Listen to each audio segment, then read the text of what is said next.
లో సమయం గడపగలగటం. బైబిల్లో ఒక మాట వ్రాయబడి ఉంది, ఏంటంటే నీ మందిరంలో నీ సన్నిధిలో ఒక్క దినము గడుపుట 1000 దినముల కంటే శ్రేష్టము. మన జీవితములలో ఎన్నో దినాల్ని మనము వ్యర్థంగా పాడు చేస్తూ ఉంటాం, వ్యర్థంగా గడిపేస్తూ ఉంటాం. కొన్ని దినాలు అయితే ఒక వ్యర్థమైన వాటి కోసం ఎదురు చూస్తూ మనము గడిపేస్తూ ఉంటాం. ఇలా గడిపినప్పుడు, ఇలా ఎదురు చూసినప్పుడు మనం ఏం చేస్తామంటే మన సమయాన్ని వృధా చేసుకుంటూ ఉంటాం. పరీక్షలో ఎవరైనా తప్పితే మళ్ళీ వచ్చే సంవత్సరం పరీక్షలు రాసేంతవరకు కూడా నువ్వు ఈ సంవత్సరంలోనే ఉండిపోవాలి అంటే వాళ్ళకి ఆ సంవత్సరం అంతా వృధా అయిపోయినట్టే. ఇలా వృధా అయిపోయినప్పుడు అయ్యో 365 రోజులు వృధా అయిపోయాయి కదా అని అనుకుంటాము. అయితే ఆ 365 రోజులు వృధా అయిపోయినటువంటి ఆ రోజుల్ని మనము సద్వినియోగం చేసుకోవాలనుకుంటే, అంటే నిజంగా ఈ రోజుల ద్వారా మనము మంచి మేలును ప్రయోజనాన్ని పొందుకోవాలి అనుకుంటే ఆ 365 రోజులను ఒక్కరోజు దేవుని సన్నిధిలో గడపటం ద్వారా మేలుకరమైన రోజులుగా మలుచుకోవచ్చు. హల్లెలూయా. వాక్యంలోనికి వెళ్ళడానికంటే ముందుగా నన్ను ఇక్కడకు ఆహ్వానించినటువంటి దైవజనులు పాస్టర్ అభిషేక్ గారికి నా యొక్క వందనాలు తెలియజేస్తున్నాను. నేను పాస్టర్ గారు పాడుతుంటే పాస్టర్ గారు పాడుతున్నారా, యాక్షన్ చేస్తున్నారా నాకు అర్థం కావట్లేదు. ఈ రికార్డ్ పెట్టి కనుక పాస్టర్ గారు ఏంటి మైక్ ముందు నోరు కదుపుతున్నారా ఏంటి అనిపించింది. ఎందుకు అలా అనిపించిందంటే ఆయన అంత అద్భుతంగా పాడుతున్నాడు. ఏంటి ఒక్కసారిగా జాన్ వెస్లీ గారు వచ్చి పాడేస్తున్నారా ఏంటి అని అనుకున్నాను. నేను మ్యూజిక్ పెట్టుకొని చాలామంది పాడేవాళ్ళని నేను చూశాను, కానీ ఆ మ్యూజిక్లో పెట్టి ఆ మ్యూజిక్లో పాడిన ఆయన కంటే కూడా ఇంకా ఘనంగా పాడగలిగినటువంటి తలాంతును దేవుడు పాస్టర్ గారికి ఇచ్చారు. హల్లెలూయా. చాలా చక్కటి ఆరాధనలు నడిపించారు. అయితే నా కోరిక ఏంటంటే పాస్టర్ గారికి ఇక్కడ వాయిద్యాలు వాయించే వాళ్ళు ఎవ్వరు లేని కారణంగా మ్యూజిక్ పెట్టుకొని పాట పాడుతున్నారు. కానీ దేవుని చిత్తమై నేను మళ్ళీ ఇక్కడికి రావటం జరిగితే ఇక్కడ మీరు మీ పిల్లల్ని పంపిస్తారో యవనస్తులు మీరే పూనుకుంటారో తెలియదు, కానీ మీరే వాయిద్యాలు వాయించాలి. హల్లెలూయా. మీరే వాయించాలి, మీరే ఆరాధన నడిపించాలి. హల్లెలూయా. అప్పుడు ఇంకెంత బాగుంటుందో తెలుసా. ఇలాగా ఒక రికార్డు పెట్టుకొని పాడితేనే ఇంత చక్కటి సన్నిధిని మనం అనుభవించగలిగాం. మన యవ్వనస్తులం మనం లేచి నిలబడి మన హృదయాలను దేవుని కొరకు సమర్పించుకొని దేవుని సన్నిధిలో చేతులెత్తి హల్లెలూయా అని పాడితే పరిశుద్ధ మేఘము మనల్ని కమ్ముకుంటుంది. హల్లెలూయా. యవ్వనస్తులైనటువంటి యెహోషువ మోషేతో ఉన్న సమయంలో మేఘము ఆ గుడారమును ఆవరించింది. యవ్వనస్తులు ఉంటే దేవునికి ఇష్టమండి. యవ్వనస్తులు దేవుని పరిచర్యలో పనిచేయాలని దేవునికి ఇష్టం. అందుకని మోషే పరిచర్య చేస్తున్న మోషే ఒక్కడు దేవునితో గడిపేటప్పుడు మోషే ఒక్కడే లేడండి, ఎప్పుడు యెహోషువ కూడా ఉన్నాడు. యవ్వనస్తుడిగా ఉన్నప్పటి నుంచి యెహోషువ కూడా ఉన్నాడు. యెహోషువ కూడా ఉండి ఉండి ఉండి మోషే తర్వాత నాయకత్వము చేజిక్కించుకున్న తర్వాత మోషే కూడా చేయలేని పనులను ఎన్నో దేవుని సహాయం ద్వారా యెహోషువ చేసి చూపించాడు. హల్లెలూయా. మోషేకు లేని ఆధిక్యత యెహోషువకు దేవుడిచ్చాడు. ఎందుకు తెలుసా? దేవుని సన్నిధిలో గడపడం నేర్చుకున్నాడు కాబట్టి. ఈరోజు I challenge the youth of this church. మీ చర్చ్లో ఉన్నటువంటి యవ్వనస్తులకు, యవ్వన కుమార్తెలకు, సహోదరులకు, యవ్వన బిడ్డలకు నేను సవాలు చేస్తున్నది ఏంటంటే మీరు పూనుకోవాలి. మీరు పాడితే దేవుడికి ఇష్టం. హల్లెలూయా. మీరు వాయిస్తే దేవుడికి ఇష్టం. వాయించమన్నారు కదా అని చెప్పేసి కొన్ని చర్చిల్లో ఏం చేస్తారంటే మొత్తం దబ్బిడి చేస్తూ ఉంటారు. అయితే అలా చేయటం కూడా దేవునికి ఇష్టం లేదు. దేవుడి దగ్గర మీరు అడిగితే దేవుడు ఏం చేస్తాడంటే మీకు వాయించే తలాంతుని ఇస్తాడు. హల్లెలూయా. వాయించే తలాంతునిచ్చి దేవుడి దగ్గర నుంచి తలాంతును పొందుకొని మనం వాయిస్తే ఏమవుతుందో తెలుసా అండి? దేవుడి దగ్గర నుంచి తలాంతును పొందుకొని మనం వాయిద్యాలు వాయించిన, పాటలు పాడిన దురాత్మలు పారిపోతాయి. హల్లెలూయా. మనుషుల్లో ఉన్నటువంటి అపవిత్రాత్మలు వెడలిపోతాయి. మనుషుల్లో ఉన్నటువంటి మూర్ఖత్వం వెడలిపోద్ది. మీ కుటుంబాల్లో తరతరాలుగా వస్తున్నటువంటి శాపాలు మీ కుటుంబాలను విడిచి పారిపోతాయి. హల్లెలూయా. ఇదంతా ఎప్పుడు సాధ్యమవుతుందంటే దేవుని శక్తి చేత అభిషేకింపబడి, దేవుని తలాంతు చేత అభిషేకింపబడి, దేవుని కొరకు దేవుని సన్నిధిలో ఆరాధన చేయడానికి ఆయన వాయిద్యాలను వాయిస్తూ చేసినప్పుడు ఇదంతా సాధ్యమవుతుంది. దావీదు అడవిలో ఒంటరిగా ఉంటూ దేవుడి దగ్గర వాయిద్యాలు నేర్చుకున్నాడు. ఎక్కడ నేర్చుకున్నాడండి? దేవుడి కొరకు పాటలు రాస్తూ, దేవుడి కొరకు పాటలు పాడుతూ సితార వాయించడం ఎలాగో ఆయన నేర్చుకొని ఒకానొక సమయంలో దావీదుకి రాజుగారి ముందు కూర్చునే అవకాశం వచ్చేసింది. హల్లెలూయా. రాజుగారి ముందు కూర్చునే అవకాశం వచ్చేసరికి దావీదు ఏం చేస్తున్నాడంటే, దావీదు దేవుడి దగ్గర నేర్చుకున్నటువంటి ఒకటి ఉంది. ఏంటంటే సితార వాయించటం. అక్కడ కూర్చొని బల్లెం ఎలా ఇసరాలి, వీణ అంటే ఈ యొక్క బాణాలు ఎలా ఇసరాలి, కత్తి యుద్ధం ఎలా చేయాలి, కత్తి సాము ఎలా చేయాలి, కరాటే ఎలా చేయాలి, ఇవన్నీ నేర్చుకోలేదండి. ఏం నేర్చుకున్నాడు తెలుసా? వీణ ఎలా వాయించాలి, సితార ఎలా వాయించాలి నేర్చుకున్నాడు. పాటలు ఎలా రాయాలి నేర్చుకున్నాడు. పాటలు రాయటం వస్తే బలవంతులు ఎలా అవుతారు, సితార వాయించడం వస్తే బలవంతులు ఎలా అవుతారు అని అందరూ అనుకొని ఉండొచ్చు. అయితే ఆయన దగ్గరికి దేవుడిచ్చింది సితార. సితార పట్టుకొని ఎవరి దగ్గరికి వెళ్ళాడండి? రాజుగారు ముందు కూర్చున్నాడు, సౌలు గారు ముందు కూర్చున్నాడు. సౌలు గారు ముందు కూర్చొని సౌలు గారి దగ్గరకు తీసుకెళ్ళింది ఏంటి తెలుసా? ఈ సితారే. హల్లెలూయా. మీరేమనుకుంటున్నారంటే, ఆ ఇన్స్ట్రుమెంట్స్ ప్లే చేస్తే ఏమొస్తుందండి, మనకి ఉద్యోగాలు వస్తాయా పాడా, లేదంటే ఇంకేదన్నా వస్తాయా పాడా అనుకున్నాం అని అనుకుంటాం. కానీ మీరు దేవుని దగ్గర నేర్చుకోండి, దేవుని కాళ్ళ దగ్గర నేర్చుకోండి. ఆ ఒక్క తలాంతు, ఆ ఒక్క పాట పాడే లక్షణం, ఆ యొక్క వాయిద్యం వాయించే లక్షణము, ఆ యొక్క ఆరాధన చేసేటటువంటి లక్షణం మిమ్మల్ని రాజుల యొద్దకు తీసుకువెళ్తుంది. హల్లెలూయా. దావీదుని రాజు దగ్గర తీసుకెళ్ళి కూర్చోబెట్టింది. దావీదు టింగ్ టింగ్ అంటున్నాడు, అపవిత్ర ఆత్మలు టింగ్ టింగ్ అని వెళ్ళిపోతున్నాయి, జారుకుంటున్నాయి. దావీదు మీటితే వచ్చేటటువంటి సౌండు ఆ సౌలు మీద ఉన్నటువంటి దెయ్యానికి గుండెలో గుణపం వేసి గుచ్చినట్టుగా వస్తుందన్నమాట. చిన్న చిన్న సౌండు, చిన్న మ్యూజిక్, అదేమో దావీదుకి మధురంగా వినిపిస్తుంది. కానీ సౌలు మీద ఉన్నటువంటి అపవిత్రాత్మ మాత్రం గుండెలో ఎవడో పెట్టి పొడిచినట్టుగానే వినిపిస్తుంది. ఇక నేను ఉండలేను బాబోయ్, ఎందుకంటే ఈ మ్యూజిక్ చాలా డేంజర్గా ఉంది నాకు. ఈ మ్యూజిక్ వాయిస్తూ ఉంటే, ఆ వేళ్ళు అలా కదులుతూ ఉంటే నా గుండెల్లో గుణపాలు గుచ్చుకుంటున్నాయి, ఇంకా నేను ఉండలేనని చెప్పేసి అపవిత్రాత్మ సౌలుని విడిచి వెళ్ళిపోయింది. హల్లెలూయా. సో దేవునికి స్తోత్రం. నాకు ఇక్కడ నిలబడగానే దేవుడు ఆ తలంపు ఇచ్చాడు. కాబట్టి ఇక్కడ ఎక్కువ మంది యవ్వనస్తులు అబ్బాయిలు కనపడకపోయినప్పటికీ నేనేం సెన్స్ చేస్తున్నానంటే, దేవుడు యవ్వనస్తులతో మాత్రమే కాదు, యవ్వనస్తులను కలిగిన తల్లిదండ్రులతో మాట్లాడుతున్నాడు. ఈరోజు మీరు ఇంటికి వెళ్ళి మీ పిల్లలకి ఏం చెప్పాలి తెలుసా? దేవుడు నీ కొరకు ఒక మాట మాట్లాడాడు. ఈరోజు నీ కొరకు ఒక మాట మాట్లాడాడు. ఏంటి తెలుసా?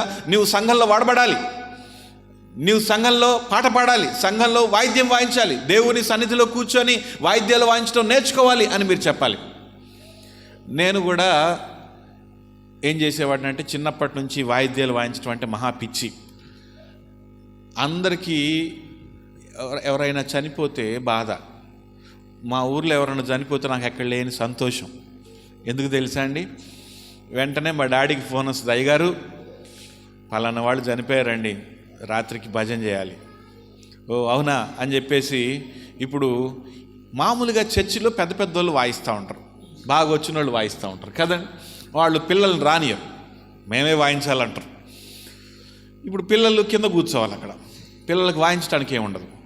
కానీ ఆ పెద్దవాళ్ళకి రాత్రంతా భజన చేయటం రాదు, ఓపిక ఉండదు, షుగర్లు, టీబీలు, అయ్యి ఇవి వగైరా అన్నీ ఉంటాయి, వాళ్ళు రాలేరు. ఇప్పుడు భజన చేయడానికి ఛాన్స్ ఎవరికి వస్తుంది అంటే పిల్లకాయలకు వస్తుంది, మా లాంటి వాళ్ళకి. నేనేం చేసేవాడిని అంటే, ఒక డోలకు పట్టుకొని వెళ్ళిపోయేవాడిని, లేదంటే ఒక డ్రమ్స్ పట్టుకొని వెళ్ళిపోయేవాడిని, లేదంటే ఒక చిన్న కీబోర్డ్ పట్టుకొని వెళ్ళిపోయేవాడిని. ఏది లేదంటే అది పట్టుకొని వెళ్ళిపోయేవాడిని. అక్కడ వాయించేవాళ్ళు, కీబోర్డ్ వాయించేవాళ్ళు లేరంటే కీబోర్డ్ పట్టుకొని వెళ్ళిపోయేవాడిని, డ్రమ్స్ వాయించేవాళ్ళు లేరంటే డ్రమ్స్ పట్టుకొని వెళ్ళిపోయేవాడిని. వెళ్ళిపోయి వచ్చింది రాంది అక్కడ ఎవడు అడుగుతున్నాడు వీడెంత బాగా కొడుతున్నాడని, వాళ్ళకి కావాల్సింది పాట పాడాలి, కొట్టాలి, తాళం వేయాలి, అంతే. అక్కడ నేర్చుకుంటూ పాటలు పాడేవాడిని. నాకు ఎంత సంతోషంగా ఉండేదో, నాకు దొరికింది ఛాన్స్, కొట్టే ఛాన్స్ నాకు దొరికిందని చెప్పేసి నేను కొట్టుకుంటా చిన్నప్పుడు నాకు వచ్చి రాని దెబ్బలన్నీ వేసుకుంటా, పెద్ద అయ్యేసరికి మంచిగా కీబోర్డ్ ప్లే చేయటం నాకు వచ్చింది. హల్లెలూయా. పాటలు రాయడం వచ్చింది, పాటలు పాడడం వచ్చింది, ఆరాధనలో నడిపించడం వచ్చింది. యవ్వనస్తుడిగా ఉన్నాను, పరిచర్య చేస్తూ ఉన్నాను. కొంతమంది యవ్వనస్తులను పోగేసుకొని కీబోర్డ్ పెట్టుకొని మైక్ పెట్టుకొని పాటలు పాడుతూ ఆరాధన చేస్తూ నడిపిస్తూ ఉంటే దేవుడు అద్భుత కార్యాలు చేస్తూ ఉన్నాడు. ఈ మాట విని కొంతమంది దగ్గరికి వెళ్ళిపోయింది, పెద్ద మనుషుల దగ్గరికి వెళ్ళిపోయింది. ఒకరోజు ఏమైందంటే, సింగరేణి ఎండి గారు, మీకు సింగరేణి వాళ్ళు చాలామంది ఉన్నారు కాబట్టి నాకు సింగరేణి అని చెప్తున్నారు. ఉన్నారా అండి సింగరేణి వాళ్ళు ఇక్కడ కొంతమంది అన్న? ఒక్కలన్నా కూడా లేరా? ఒక్కరు కూడా లేరు. కానీ మీకు తెలుసు సింగరేణి ఎండి గారు అంటే అంత విలువ కదా. ఆయన వస్తున్నాడంటే మొత్తం గజ్మని సింగరేణి సంస్థ అంతటికీ ఆయనే బాస్. ఆయన వస్తున్నాడంటే ఉద్యోగులు అందరూ కూడా చాలా జాగ్రత్త పడిపోతారు. సింగరేణి ఎండి గారు అంటే ఐఏఎస్ క్యాడర్ అనమాట, కలెక్టర్ క్యాడర్. కొన్నిసార్లు కలెక్టర్ కంటే పెద్ద క్యాడర్ అది. అలాంటి వ్యక్తి వాళ్ళ ఆవిడ బెంగాలీ. అప్పుడు ఉన్నటువంటి సింగరేణి ఎండి గారి వాళ్ళ వైఫ్ బెంగాల్ నుంచి వచ్చిన ఆవిడ కూడా క్రిస్టియన్ కాదు. కానీ ఆవిడ ఏమనుకుందంటే, క్రిస్మస్ పండగకి చాలా అందరు బాగా చేసుకుంటారు కదా, మన ఇంట్లో కూడా క్రిస్మస్ పండగ చేసుకోవాలనుకుంది. వాళ్ళకి ఎట్లా చేసుకోవాలో తెలియదట. వాళ్ళు అన్యులు, దేవుడిని ఎరగని వాళ్ళు. కానీ క్రిస్మస్ పండగ మా ఇంట్లో చేసుకోవాలి అనుకొని ఎట్లా చేసుకోవాలో తెలియక అక్కడ ఉన్నటువంటి ఒక ఉద్యోగికి, ఆ సింగరేణిలో ఉండేటటువంటి నెక్స్ట్ మేనేజర్కి, మా ఇంట్లో క్రిస్మస్ పండుగ చేసుకోవాలనుకుంటున్నాము, ఆ క్రిస్మస్ పండుగ చేసే వాళ్ళని మా ఇంటికి రప్పించండి, మీరు ఏం చేస్తారో తెలియదు అన్నది. ఈయన ఎప్పుడో నేను కీబోర్డ్ ప్లే చేస్తా ఉంటే చూశాడు. ఎవరు? ఈ మేనేజర్ గారు. ఏదో ఒక ప్రార్థనకు వచ్చి నేను ప్లే చేస్తా ఉంటే చూశాడు. చూసి ఆయన నా దగ్గరికి వచ్చి, నాకు బాబు, మా ఎండి గారి దగ్గర మా ఇంట్లో క్రిస్మస్ చేయాలి, మీరు రాగలుగుతారా, మీ టీంని పట్టుకుని అంటే, నాకు టీం ఏముంది, టీం ఎవరు లేరు. నేను వీళ్ళకి ఫోన్ చేసి వస్తారా నాయన కలబడంటే వస్తామన్నారు అందరూ. కీబోర్డ్ తగిలించుకొని వెళ్ళాం. ఒక 6-7 కలిసి ఒక కారులో మాట్లాడుకొని అందరం కిటకిటలు ఆడుకుంటూ వెళ్ళాం. వాళ్ళ ఇంటికి వెళ్ళగానే సెక్యూరిటీ పోలీసు వాళ్ళు చెక్ చేశారు, గన్లు పట్టుకొని మరీ ఉన్నారు. గన్లు పట్టుకొని అన్నీ చెక్ చేసి మా కారులో నుండి స్టాండ్లు తీస్తూ ఉంటే, ఏంటయ్యని చూస్తున్నారు వాళ్ళు. కీబోర్డ్ స్టాండ్ అండి అని చెప్పాం. సరే, మైక్ స్టాండ్లు తీసాం, చిన్న బాక్స్ తీసుకెళ్ళాం. అన్నీ వాళ్ళ ఇంట్లో సెటప్ చేసుకొని వాళ్ళిద్దరు కూర్చున్నారు, భార్యాభర్తలు. వాళ్ళ పిల్లలు కూర్చున్నారు, చాలా చదువుకున్న వాళ్ళు, అన్యులే. అయితే నేనేం చేశానంటే, వాళ్ళు కూర్చుంటే వాళ్ళ ముందు చక్కగా కీబోర్డ్ ప్లే చేస్తూ పాట పాడా. హల్లెలూయా. వాళ్ళకి నచ్చింది. నచ్చిన తర్వాత ఇంకొక పాట పాడండి అన్నారు. ఇంకొక పాట పాడా. ఏమని పాడానంటే, యేసు రక్షకుడు ఉదయించాడు, దూతలు పాడాయి, లోకానికి సంతోషం అని అర్థం వచ్చే పాటలన్నీ పాడిన తర్వాత ఇప్పుడు చిన్నగా వాళ్ళకి వాక్యం చెప్పినట్టు తెలియకూడదు, కానీ వాక్యం చెప్పేయాలి. అందుకని అదే మైక్ పట్టుకొని వాక్యం చెప్పా. వాక్యం చక్కగా 20 నిమిషాలు చెప్పా. 20 నిమిషాలు కూడా కదలకుండా కూర్చొని విన్నారు. కదలకుండా కూర్చొని ఒక మాట చెప్పా, యేసయ్యని ఇప్పటికిప్పుడే మీరు మీ దేవుడిగా మారమని, నేను మార్చుకోమని నేను చెప్పట్లే, కానీ ఆయన గురించి తెలుసుకున్నారు కదా, ఒకవేళ మీ హృదయంలో ఒక మంచి ఫీలింగ్ కలిగితే మీ గుండె మీద చేయబెట్టుకొని ప్రార్థన చేసుకోండి అన్న. ఆయన గుండె మీద చేయబెట్టుకొని ప్రార్థన చేసుకున్నాడు. హల్లెలూయా. ఆయన భార్య గుండె మీద చేయి పెట్టుకొని ప్రార్థన చేసింది. వాళ్ళ పిల్లలు గుండె మీద చేతులు పెట్టుకొని ప్రార్థన చేశారు. నా వెనకాల చెప్పండి యేసు అని అంటే వాళ్ళు నా వెనకాల చెప్పారు, రక్షణ ప్రార్థన చేశారు. హల్లెలూయా. ఇది ఎందుకు చెప్తున్నానంటే, మనము నేర్చుకునేటటువంటి చిన్నవే, మన చేతిలో ఉండే చిన్న రాళ్లను దేవుడు మనలను రాజుల ముందుకు తీసుకెళ్ళి పెట్టడానికి ఉపయోగించుకుంటాడు. హల్లెలూయా. కాబట్టి దేవుడి సన్నిధిలో కూర్చొని నేర్చుకోవడం అన్నది చాలా ముఖ్యం. సమూయేలు దేవుని సన్నిధిలో కూర్చొని వినడం నేర్చుకున్నాడు. ఇప్పుడు తన జీవితాంతం వింటూనే ఉన్నాడు. దేవుడి దగ్గర నుంచి వినడం, ఆ ఇశ్రాయేలీయులకు చెప్పడం, దేవుడి దగ్గర నుంచి వినడం, ఇశ్రాయేలీయులకు చెప్పడం. ఎంత హీరో అయిపోయాడు తెలుసా? ఇంతకు ఏం నేర్చుకున్నాడు దేవుని సన్నిధిలో అంటే, వినడం నేర్చుకున్నాడు. Just listening from God. దేవుడు ఏం చెప్తున్నాడో ఆలకించడం నేర్చుకున్నాడు. ఆ ట్రైనింగ్ ఎవరిచ్చారు తెలుసా? ఏలి అనే యాజకుడు ఇచ్చాడు. పడుకొని ఉన్నాడు సమూయేలు పడుకుంటే సమూయేలు అని ఎవరో పిలుస్తున్నారు. తాతగారు పిలిచారేమో, ఏలి గారు పిలిచారేమో అని అనుకుని వెళ్ళి చూస్తే, అయ్యా నేను పిలవలేదు అన్నాడు. ఇట్లా 2 సార్లు జరిగింది. 3వసారికి ఏలి గారికి డౌట్ వచ్చింది, దేవుడు నాతో మాట్లాడకుండా సమూయేలుతో ఏదో మాట్లాడాలనుకున్నాడు అనుకుంటా, అందుకని సమూయేలుని పిలుస్తున్నట్టున్నాడు అనుకొని, నాయన ఈసారి పిలిస్తే గనక ప్రభువా చెప్పు, ఏం మాట్లాడాలనుకుంటున్నావో అని చెప్పని చెప్పాడు. ఇప్పుడు సమూయేలు వెంటనే మళ్ళీ 3వసారి సమూయేలు అని పిలిచేటప్పుడు ఏమన్నాడంటే, ప్రభువా చిత్తము నీ దాసుడు ఆలకిస్తున్నాడు, ఏం చెప్పాలనుకుంటున్నావు చెప్పు ప్రభువా అని అనేసరికి దేవుడు సమూయేలుతో మాట్లాడడం మొదలుపెట్టాడు. చూడండి, దేవుడు మాట వినడానికి ఒక పెద్ద ఆయనకి ట్రైనింగ్ ఇచ్చాడు. నువ్వు ఇలా స్పందించాలి, ఇలా సమాధానం ఇవ్వాలి, ఇలా ఆన్సర్ ఇవ్వాలి అని చెప్పినప్పుడు, అలా ఆన్సర్ ఇచ్చినప్పుడు దేవుడు మరింతగా మాట్లాడడం మొదలుపెట్టాడు. ఇప్పుడు వినడం నేర్చుకున్నాడు, దేవునితో మాట్లాడడం నేర్చుకున్నాడు. సమూయేలు పెద్దవాడైపోయాడు. ఇప్పుడు సమూయేలుకి ఎంత వాల్యూ తెలుసా? సౌలు రాజు కావచ్చు, దావీదు రాజు కావచ్చు, ఇంకా అక్కడున్న ఎంత పెద్ద గొప్పడైనా కావచ్చు, ఎన్ని డబ్బులు ఉన్నోడైనా కావచ్చు, సమూయేలు వస్తున్నాడంటే వంగి దండం పెట్టాల్సిందే. హల్లెలూయా. సమూయేలుకి ఏమొచ్చండి? యుద్ధం చేయటం వచ్చా సమూయేలుకి? లేదంటే డబ్బులు ఉన్నాయా బాగా? సమూయేలుకి ఐఏఎస్ అయిపోయేంత జ్ఞానం, తెలివి ఉందా? ఏమీ లేదు. ఒకటే ఒక తెలివి, ఏంటంటే దేవుడు చెప్పేది వినడం అనే తెలివి ఉంది. అదొక్కటి నేర్చుకున్నాడు. సమూయేలు ఒక ఊరిలోకి వెళ్తున్నాడంటే ఆ ఊరి పెద్దలు వెంటనే దిగ్గులు లేచి నిలబడి, అయ్యా మీరు మా ఊరిలోకి వస్తున్నారు, ఏ విషయం తీసుకొని వస్తున్నారో, దేవుడు చెప్పింది ఏం మాట్లాడితే మాతో చెప్పడానికి వస్తున్నారో, మేలుకరమైన మాటలు మాట్లాడడానికి వస్తున్నారో, కీడుకరమైన మాటలు మాట్లాడడానికి వస్తున్నారో మాకు తెలియదు, కానీ నువ్వు మాట్లాడితే మాత్రం అది అయిపోద్ది. కాబట్టి నువ్వు మాట్లాడితే అయిపోద్ది. కాబట్టి అయ్యా క్షేమకరంగానే వస్తున్నావా, సమాధానంగానే వస్తున్నావా, నువ్వు వస్తున్నావంటే మాకు భయం వేస్తుంది. గౌరవంతో పాటు భయం కూడా కలిగింది. సమూయేలు ఆ స్థాయికి ఎదిలిపోయాడు. దాన్ని మొదలుకొని బెయేర్షెబా వరకు సమూయేలు అంతటి గొప్పవాడు ఎవ్వరు లేరని బైబిల్లో రాయబడింది. హల్లెలూయా. చిన్న పని, బైబిల్ దేవుని మందిరంలో పడుకున్నాడు, దేవుని మందిరంలో సమయం గడిపాడు. ఏమైంది తెలుసా అండి? తన జీవితం మారిపోయింది. మై డియర్ ఫ్రెండ్స్, యవనస్తులు, మీరు అనుకుంటున్నారు లోకంలో సమయం గడిపితే తెలివి వస్తుందని. దేవుని సన్నిధిలో సమయం గడపండి, తెలివి వస్తుంది. హల్లెలూయా. మీకు విషయం తెలుసా? నా లైఫ్లో నేను చదువుకున్నా, ఇంజనీరింగ్ వరకు చదువుకున్నాను. ఇంజనీరింగ్ వరకు చదువుకున్నటువంటి ఏ క్లాస్లో కూడా, 10th క్లాస్ కావచ్చు, ఇంటర్ కావచ్చు, ఫస్ట్ ఇయర్ కావచ్చు, సెకండ్ ఇయర్ కావచ్చు, థర్డ్ ఇయర్ కావచ్చు, ఫోర్త్ ఇయర్ కావచ్చు, ఇంకా నేను చదువుకున్నటువంటి వేరే కోర్సులు కావచ్చు, వీటన్నిటిలో ఆ కోర్సుకి సంబంధించిన ఏ పుస్తకాన్ని పూర్తిగా చదవలే నేను. మీరు వింటున్నారా జాగ్రత్తగా? పూర్తిగా చదవలే. కానీ నేను చదివిన దాన్నే కంప్లీట్ చేసి నలగొట్టిన పుస్తకం ఒకటి ఉంది. అదేంటంటే బైబిల్. దీన్ని మాత్రం నేను పూర్తిగా చదివాను. ఒక్కసారి కాదు, చదువుతూనే ఉన్నాను. ఎన్నిసార్లు చదివానో నాకు గుర్తులేదు, చదువుతూనే ఉన్నాను. అయితే ఈరోజు నన్ను నిలబెడుతుంది ఏంటి తెలుసా? నన్ను కాపాడుతుంది ఏంటి తెలుసా? అవన్నీ పూర్తిగా చదవకపోయినా నేను తినడానికి ఉంది, అవన్నీ పూర్తిగా చదవకపోయినా దేవుడు నాకు ఇవ్వాల్సిన అన్నీ ఇస్తూనే ఉన్నాడు. కానీ ఇది చదివాను, ఇది ఈరోజు నన్ను తీసుకొచ్చి మీ ముందు నిలబెట్టింది. హల్లెలూయా. ఇది చదివాను, ఇది నన్ను వేరే వేరే దేశాలు తీసుకెళ్ళిపోతుంది. ఇది చదివాను, ఇది నన్ను ఇస్రాయేల్ దేశం తీసుకెళ్ళిపోయింది. ఇది చదివాను, ఇది నన్ను జోర్డాన్ దేశం తీసుకెళ్ళిపోయింది. ఇది చదివాను, ఇది నన్ను సింగపూర్ దేశం తీసుకెళ్ళిపోయింది. ఇది చదివాను, ఇది నన్ను నేపాల్ దేశం తీసుకెళ్ళిపోయింది. ఇది చదివితే ఇది ప్రపంచం అంతా నిన్ను తీసుకెళ్ళగలదు. This is so powerful and amazing book you have. Hallelujah. ఈ పుస్తకం చదివితే నిన్ను ఊర్లూళ్ళు తిప్పుతుందండి. నీకు ఎక్కడ లేని విలువనిస్తుంది ఈ పుస్తకం, తెలుసా? చదువుకోనోళ్ళు కూడా ఈ పుస్తకం పట్టుకొని ప్రపంచాలు దాటి వెళ్ళిపోతున్నారు. హల్లెలూయా. మీ పిల్లలకి ఈ పుస్తకం చదవటం నేర్పించాలి, బైబిల్ చదవటం నేర్పించాలి. బైబిల్ చదవటం అంటే మీకు బోరు కొడుతూ ఉండొచ్చు, బైబిల్ చదవటం అంటే ఆషామాషిగా అనిపిస్తూ ఉండొచ్చు. బైబిల్ చదివితే ఇప్పుడు దాని మీద ఎవరైనా పరీక్ష పెడుతున్నారా? బైబిల్ చదివి పరీక్ష రాస్తే నువ్వు ఏమన్నా పాస్ అవుతున్నావా? నీకు ఎవడన్నా ఉద్యోగం ఇస్తున్నాడా అని అనుకోవచ్చేమో. బైబిల్ చదివితే దేవుడు ఇస్తాడు ఉద్యోగము. ఎంత పెద్ద ఉద్యోగం ఇస్తాడంటే ప్రజలందరూ నీకు నమస్తే పెట్టే అంత పెద్ద ఉద్యోగం ఇస్తాడు. నువ్వు వెళ్ళిన వాళ్ళందరూ కూడా నీకు వంగి నమస్కారం పెట్టేటటువంటి పెద్ద ఉద్యోగం ఇస్తాడు. ఈ బైబిల్లో ఉన్నటువంటి మాటలు నీ విలువ పెంచుతాయి. బైబిల్లో ఉన్నటువంటి మాటలు నీ క్యాడర్ని పెంచుతాయి. బైబిల్లో ఉన్నటువంటి మాటలు నీ స్థాయిని పెంచుతాయి. ఈ బైబిల్ని భుజిస్తే నీవు వెళ్ళేటటువంటి ప్రతి స్థలములో నీ ద్వారా దేవుడు శక్తి కార్యములు జరిగిస్తాడు. ఈ బైబిల్లో ఉన్నటువంటి మాటలన్నిటినీ ఆహారంగా నీవు సేవిస్తే నీవు ప్రతి ప్రదేశమునకు వెళ్ళినప్పుడు అక్కడ నీకు జనులు భయపడే విధంగా చేస్తాడు. Hallelujah. This is so powerful book.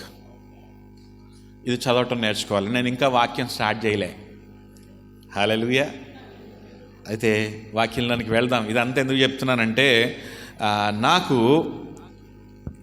ఏం కలుగుతుందంటేనండి, మిమ్మల్ని చూసినప్పుడు మనసులో భారం కలుగుతుంది. హల్లెలూయా. ఏం భారం అంటే మీ పిల్లలు దేవుని కొరకు పట్టబడాలి, ఇక్కడున్న యవ్వనస్తులు దేవుని కొరకు వాడబడాలి. మీ విలువ పెంచుకోవడానికి సీక్రెట్ బైబిల్ అండి. మీకు ఇప్పటివరకు సరిగ్గా మాట్లాడిన వాళ్ళు మీ లైఫ్లో ఉండకపోవచ్చు. ఎంబీబీఎస్ చదివినా మీకు విలువ రాదు.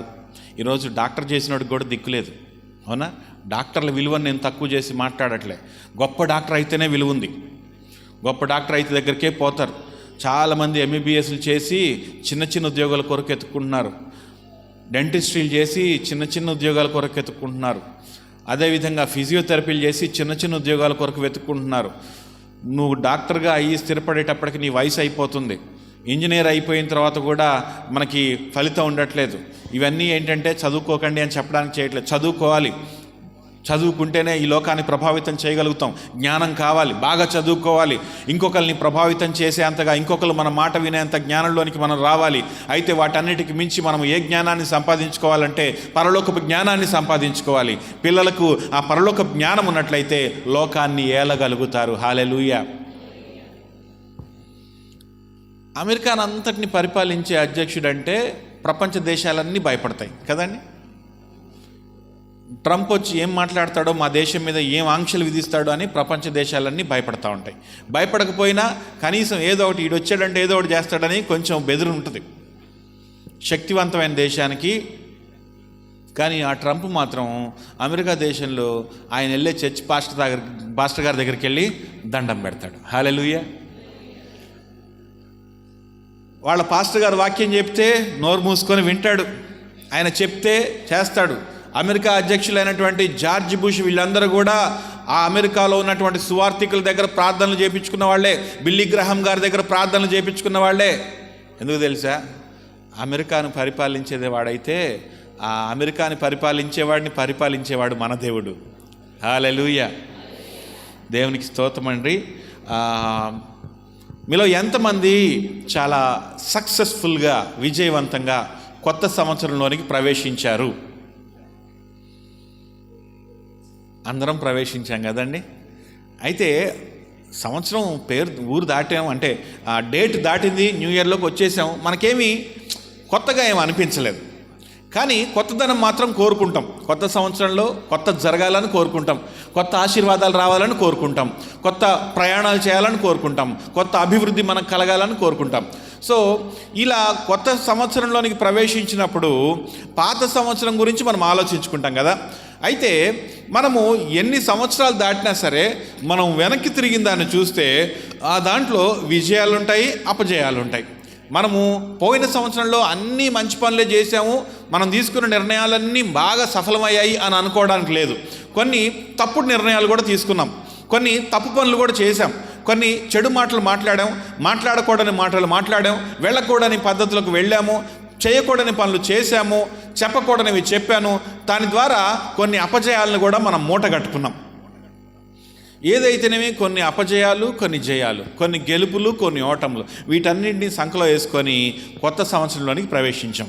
ఇప్పుడు మన ముందు ఇంకా కొత్త సంవత్సరానికి సంబంధించి 11 నెలల 14 రోజులు ఉంది. హల్లెలూయా. ఈ సంవత్సరాన్ని అంతటినీ పోయిన సంవత్సరం కంటే కనీసం బెటర్గా గడపాలని మనం అనుకుంటాం. అన్ని విజయాలు పొందుకోవాలని మనం అనుకోకపోయినా సరే పోయిన సంవత్సరం పొందిన అపజయాలను మాత్రం మళ్ళీ ఇప్పుడు పొందుకోకూడదని మనం అనుకుంటాం. అంతే కదండి. అంటే ఏం చేయాలి చెప్పండి? పోయిన సంవత్సరం ఎక్కడెక్కడ అపజయాలు పొందామో ఒకసారి మనం గుర్తు చేసుకోవాలి. ఎక్కడ ఓడిపోయాను నేను? చూడండి, జనాలకి మనం గెలిచిన వాటికంటే మనం ఓడిపోయిందే గుర్తుంటుంది. మనం ఓడిపోయిన దాన్నే బాగా గుర్తుపెట్టుకుంటారు. మనకు కూడా మనం గెలిచిన సంఘటనల కంటే మనం ఓడిపోయిన సంఘటనలే మనకు బాగా గుర్తుకొస్తూ ఉంటాయి.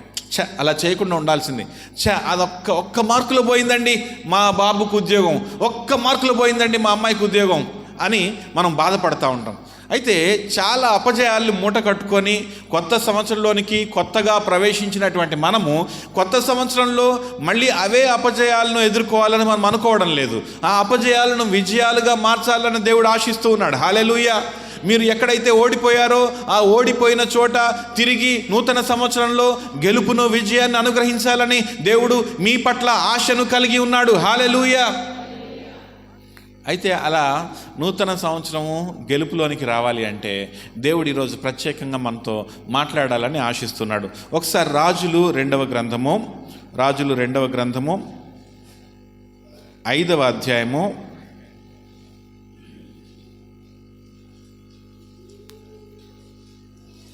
6వ వచనం. 6వ అధ్యాయము 5వ వచనం. రాజులు 2వ గ్రంథము 6వ అధ్యాయము 5 నుంచి చదువుకుందాం. ఒకడు దూలము నరుకుచున్నప్పుడు గొడ్డలి ఊడి నీటిలో పడిపోగా వాడు, అయ్యో నా ఏలినవాడా, అది ఎరవు తెచ్చినదని మొరపెట్టెను గనుక ఆ దైవజనుడు అదెక్కడ పడినని అడిగను. వాడు అతనికి ఆ స్థలమును చూపించగా అతడు కొమ్మ ఒకటి నరికి నీళ్లలో వేయగా గొడ్డలి తేలెను. దేవునికి స్తోత్రము కలుగునుగాక. హల్లెలూయా. ఇప్పుడు ఇక్కడ జరిగింది ఏంటో మీకు ఒకసారి చెప్తా. ఎలీషా గారు తెలుసు కదండి మీకు. ఎలీషా ప్రవక్త. ఏలియా తర్వాత ఇశ్రాయేలీలకి ఏలియా వారసుడిగా వచ్చినటువంటి ప్రవక్త ఎలీషా ప్రవక్త. ఈ ఎలీషా ప్రవక్త ఏం చేస్తున్నాడంటే చాలా గొప్పగా, ఏలియా కంటే గొప్ప కార్యాలు చేసేటటువంటి శక్తి కలిగిన ప్రవక్తగా ఎంచబడ్డాడు. ఎలీషా గారికి కొంతమంది శిష్యులు ఏర్పడ్డారు. ఎలీషా గారు ఎక్కడికి వెళ్తే అక్కడికి వాళ్ళు వచ్చేవాళ్ళు. ఎలీషా గారు ఎక్కడుంటే అక్కడ వాళ్ళు ఉండడానికి ఇష్టపడేవాళ్ళు. ఎలీషా గారు అలా కూర్చొని మాట్లాడుతుంటే ఆయన పాదాల దగ్గర కూర్చొని ఆయన బోధలు వినేవాళ్ళు. ఆ విధంగా ఎలీషా గారికి కొంతమంది శిష్యులు ఏర్పడ్డారు. హల్లెలూయా. అయితే ఇలా ఏర్పడిన తర్వాత ఎలీషా గారు కొన్ని ప్రదేశాలు వెళ్ళేవాళ్ళు. ఫర్ ఎగ్జాంపుల్, ఇప్పుడు పాల్వంచ వచ్చారనుకోండి, పాల్వంచలో ఎలీషా గారికి కొంతమంది గ్రూప్ ఉండేవాళ్ళు. వాళ్ళు ఎలీషా గారు ఎక్కడ ఉంటే అక్కడ కూర్చొని ఆయన మాటలు వినేవాళ్ళు.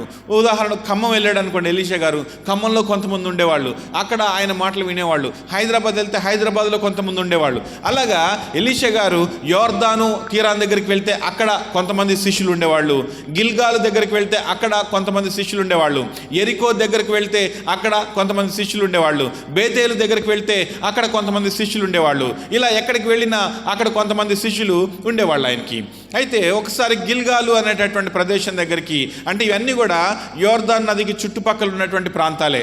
అక్కడ కూడా మరి ఎలీషా గారు వచ్చి ఎప్పుడు మాట్లాడడానికి ఒక చిన్న గుడారం ఉండేది, చిన్న ఇల్లు ఉండేది. ఆ ఇంట్లో కూర్చునేవాడు ఎలీషా గారు. అక్కడ బస చేసి ఆయన మాట్లాడుతుంటే అందరూ వచ్చి వినేవాళ్ళు. కొన్ని రోజులకి ఎలీషా గురించి అందరికీ తెలిసిపోయి ఎలీషా గారి దగ్గరికి చాలామంది రావటం మొదలుపెట్టారు. ఎక్కువ మంది శిష్యులు తయారైపోయి ఇంక ఇల్లు సరిపోవట్లే. ఇప్పుడు శిష్యులు వచ్చి ఎలీషా గారి దగ్గరికి, అయ్యా ఇప్పుడు మీరు ఉంటున్న ఇల్లు సరిపోవడం లేదు, శిష్యులందరూ కూర్చోడానికి ప్లేస్ సరిపోవడం లేదు, కాబట్టి మీరు సెలవిస్తే, మీరు ఓకే అంటే మేమందరం వెళ్ళి కొన్ని దొంగలు నరుక్కొని వచ్చి కొంచెం వెడల్పు చేస్తాం ఇల్లుని, మళ్ళీ తిరిగి గోడలన్నీ పక్కకి కట్టేసి వెడల్పు చేస్తాం. ఈ రోజుల్లో అంటే పక్క స్థలాలు కొనుక్కోవాలి, ఆ రోజుల్లో స్థలం అంతా ఫ్రీనే, కాబట్టి కొంచెం పక్కకు కట్టుకుందాం, చాలామంది పడతారు కదా అని చెప్పేసరికి సరే వెళ్ళి నరకరండి అని చెప్పారు. నరకరండి అంటే శిష్యులైనా ప్రవక్తలైనా వాళ్ళే నరుక్కోవాలి, వాళ్ళు మామూలు వాళ్ళైనా వాళ్ళే నరుక్కోవాలి. ఇప్పుడంటే మరి మనకి నరకటం రాదు, నరికేటోడికి డబ్బులు ఇస్తాం కదండి నరకమని, లేదంటే ఎవరో నరికింది ఉంటే మనం కొనుక్కుంటాం. కానీ ఆ రోజుల్లో ప్రవక్తలు శిష్యులైనా ప్రవక్త అయినా వాళ్ళ ఇంటిని వాళ్ళే కట్టుకోవాలి. ఇప్పటికి కూడా పల్లెటూరులోకి పోతే ఎవరి ఇల్లు వాళ్ళే కట్టుకుంటూ ఉంటారు. వాళ్ళే దొంగలు నరుక్కొని తెచ్చి వాళ్ళే గుంటలు తవ్వుకొని వాళ్ళే వేసుకుంటూ ఉంటారు. ఇల్లు వేస్తున్నాం అని చెప్తారు. మహా అంటే పక్కింటి వాళ్ళని సహాయం కోసం అడుగుతారు, అంతేగాని దీని ఒక కాంట్రాక్ట్కి ఇచ్చి దానికోసం లక్షల రూపాయలు ఖర్చు పెట్టి చేయరు, వాళ్ళే కష్టపడతారు. సో ఎలీషా గారు ఏం చేశారంటే, మీ దూలాలు మీరే తెచ్చుకోండి అంటే వీళ్ళందరూ పోయి ఎవరి దూలం వాళ్ళు తెచ్చుకుందాం అని చెప్పేసి అందరూ యోర్దాన్ నది ఒడ్డు దగ్గరికి వెళ్ళి దూలాలు నరకటం మొదలుపెట్టారు. మంచి మొద్దులు నరకటం మొదలుపెట్టారు. నరుకుతూ ఉంటే నరకడానికి అందరికీ గొడ్డళ్ళు ఎక్కడి నుంచి తెచ్చుకున్నారో తెలియదు, కానీ ఒక పేద శిష్యుడు మాత్రం ఉన్నాడు. ఆయన ఏం చేశాడంటే, ఆయన దగ్గర గొడ్డలు లేకపోయేసరికి పక్కింటి వాళ్ళని అప్పుగా అడిగి తీసుకొని గొడ్డలు తెచ్చుకొని దాన్ని ఒక చెట్టు మీదకి ఎక్కి నరుకుతున్నాడు. నా ఉద్దేశం ప్రకారం అలా నరుకుతుంటే పక్కనే యోర్దాన్ నది ఉధృతంగా ప్రవహిస్తుందని నేను అనుకుంటాను. అయితే ఉధృతంగా ప్రవహిస్తూ ఉంటే ఇక్కడ నరుకుతూ ఉన్నాడు కదా, ఆ గొడ్డలి తల ఊడిపోయి నదిలో పడిపోయింది. యోర్దాన్ నది ఇప్పుడైతే చిన్న పాయలాగా ఉంది, కానీ అప్పట్లో చాలా లోతుగా ఉండేది, చాలా వేగంగా ప్రవహించేది. యోర్దాన్ నది ఎక్కడంటే లెబానోను పర్వతాల మీద నుంచి కరిగినటువంటి ఆ మంచు కరిగి ఆ నీళ్ళన్నీ కూడా నదిగా ప్రవాహమయ్యి అది నదిగా ఏర్పడి చాలా వేగంగా ప్రవహించేది. అందుకనే ఇశ్రాయేలీలు యోర్దాన్ నదిని దాటడానికి చాలా టైం పట్టింది. ఆ నదిలో వాళ్ళు యాజకులు కాలు మోపినప్పుడు అది డివైడ్ అవ్వటము, దేవుడు దాన్ని చీల్చటము, ఇదంతా జరిగింది. సరే, యోర్దాన్ నదిలో పడిపోయిన గొడ్డల్ని మళ్ళీ తీయడం అంటే అంత సామాన్యమైన విషయం కాదు. ఎవడు అందులో దూకి ఆ లోపలికి వెళ్ళిపోయినటువంటి గొడ్డలి ముక్కను కనిపెట్టడం చాలా కష్టం. నదిలో పడిపోయినటువంటి గొడ్డల్ని తిరిగి తీసుకోవడం చాలా కష్టం. అయితే ఈయన చాలా బాధపడిపోయి ఆ ఎలీషా గారి దగ్గరికి వెళ్ళి, అయ్యా నేను గొడ్డలు నరుకుతుంటే, గొడ్డలతోటి మ్రానులను నరుకుతుంటే ఆ గొడ్డలూడి పడిపోయింది, అసలే అది నేను పక్కన అప్పు తెచ్చుకున్నది అని అడుగుతా ఉన్నాడు. ఈయన పేదోడని ఎందుకన్నానంటే, మామూలుగా మనం పక్కింటి వాళ్ళది గొడ్డలు తీసుకున్నాం అనుకోండి, అది నరుకుతూ ఉంటే పోయింది అనుకోండి, మనం ఏం చేస్తాం? కొత్తది కొనిస్తాం కదా, దానికోసం రోజుల తరబడి ఏడుస్తామా? కంగారు పడిపోయి, అబ్బా అయ్యో ఎట్లయిపోయిందో ఏంటో అని టెన్షన్ పడిపోయి పాస్టర్ గారి దగ్గరికి వెళ్ళి, అయ్యా పాస్టర్ గారు ఏం చేయమంటారని అడుగుతాం మనం. ఎందుకంటే మహా అంటే ఆ గొడ్డలకి 200 రూపాయలు అవుతాయి కొనడానికి. మళ్ళీ ఆ 200 రూపాయలు మనకు పెద్ద లెక్క కాదు ఈ రోజుల్లో. ఆ 200 రూపాయలు కొని వాళ్ళకి ఇచ్చేస్తాం, అంతే, అంతటితో అయిపోద్ది. ఇంకా అవసరమైతే వాళ్ళ దగ్గర తీసుకున్న దానికంటే ఇంకా మంచి గొడ్డలు కొనిస్తాం, వాళ్ళు మళ్ళీ మాట రాకూడదు కాబట్టి. అయ్యా పొరపాటున పడిపోయింది, వేరే గొడ్డలు కొనిస్తున్నాం తీసుకోండి అంటాం. దాని గురించి పెద్దగా కంగారు పడం. కానీ ఈయన దగ్గర ఏంటంటే ఆ 200 రూపాయలు కూడా లేవు. గొడ్డలు కొనుక్కునే స్తోమత లేదు, తనకి సొంత గొడ్డలు లేదు, ఆ గొడ్డలు తిరిగి కొనివ్వడానికి ఆ 200 రూపాయలు కూడా లేవు. అందుకని ఎక్కడికి వెళ్ళాడంటే ప్రవక్త దగ్గరికి వెళ్ళాడు. హల్లెలూయా. మనం కూడా దిక్కు తోచినప్పుడే దేవుడి దగ్గరికి వెళ్తాం కదా. డబ్బులుంటే డబ్బుల వైపు చూస్తాం, డబ్బులు లేకపోతేనే దేవుడి దగ్గరికి వెళ్తాం. డబ్బులు ఉన్నంతసేపు డబ్బులు ఉన్నాయి కదా అని అనుకుంటాం, డబ్బులు ఉన్నంతసేపు స్నేహితులు ఉన్నంతసేపు డబ్బులు ఇచ్చేవాళ్ళు ఉన్నారు కదా అనుకుంటాం. అమ్మ నాన్నలు డబ్బులు ఇస్తున్నంతసేపు మనకి అమ్మ నాన్నల వంక చూస్తాం, అమ్మా డబ్బులు నానా డబ్బులు అని అడుగుతాం. మరి కొన్ని రోజులకి మనం పెద్ద అయిపోయి మన డబ్బులు మనమే సంపాదించాల్సి వచ్చినప్పుడు అప్పుడు దేవుడి వైపు చూస్తూ ఉంటాం. అందుకని అప్పుడేం పాడతామంటే, దిక్కులేని వాడనో ప్రభు నీ అండ చేరి మ్రొక్కి సేవ చేతునో ప్రభు. చూడండి, దిక్కులేని వాడను ప్రభు అని ఎప్పుడు పాడతాం అంటే నిజంగా దిక్కు లేనప్పుడే పాడతాం.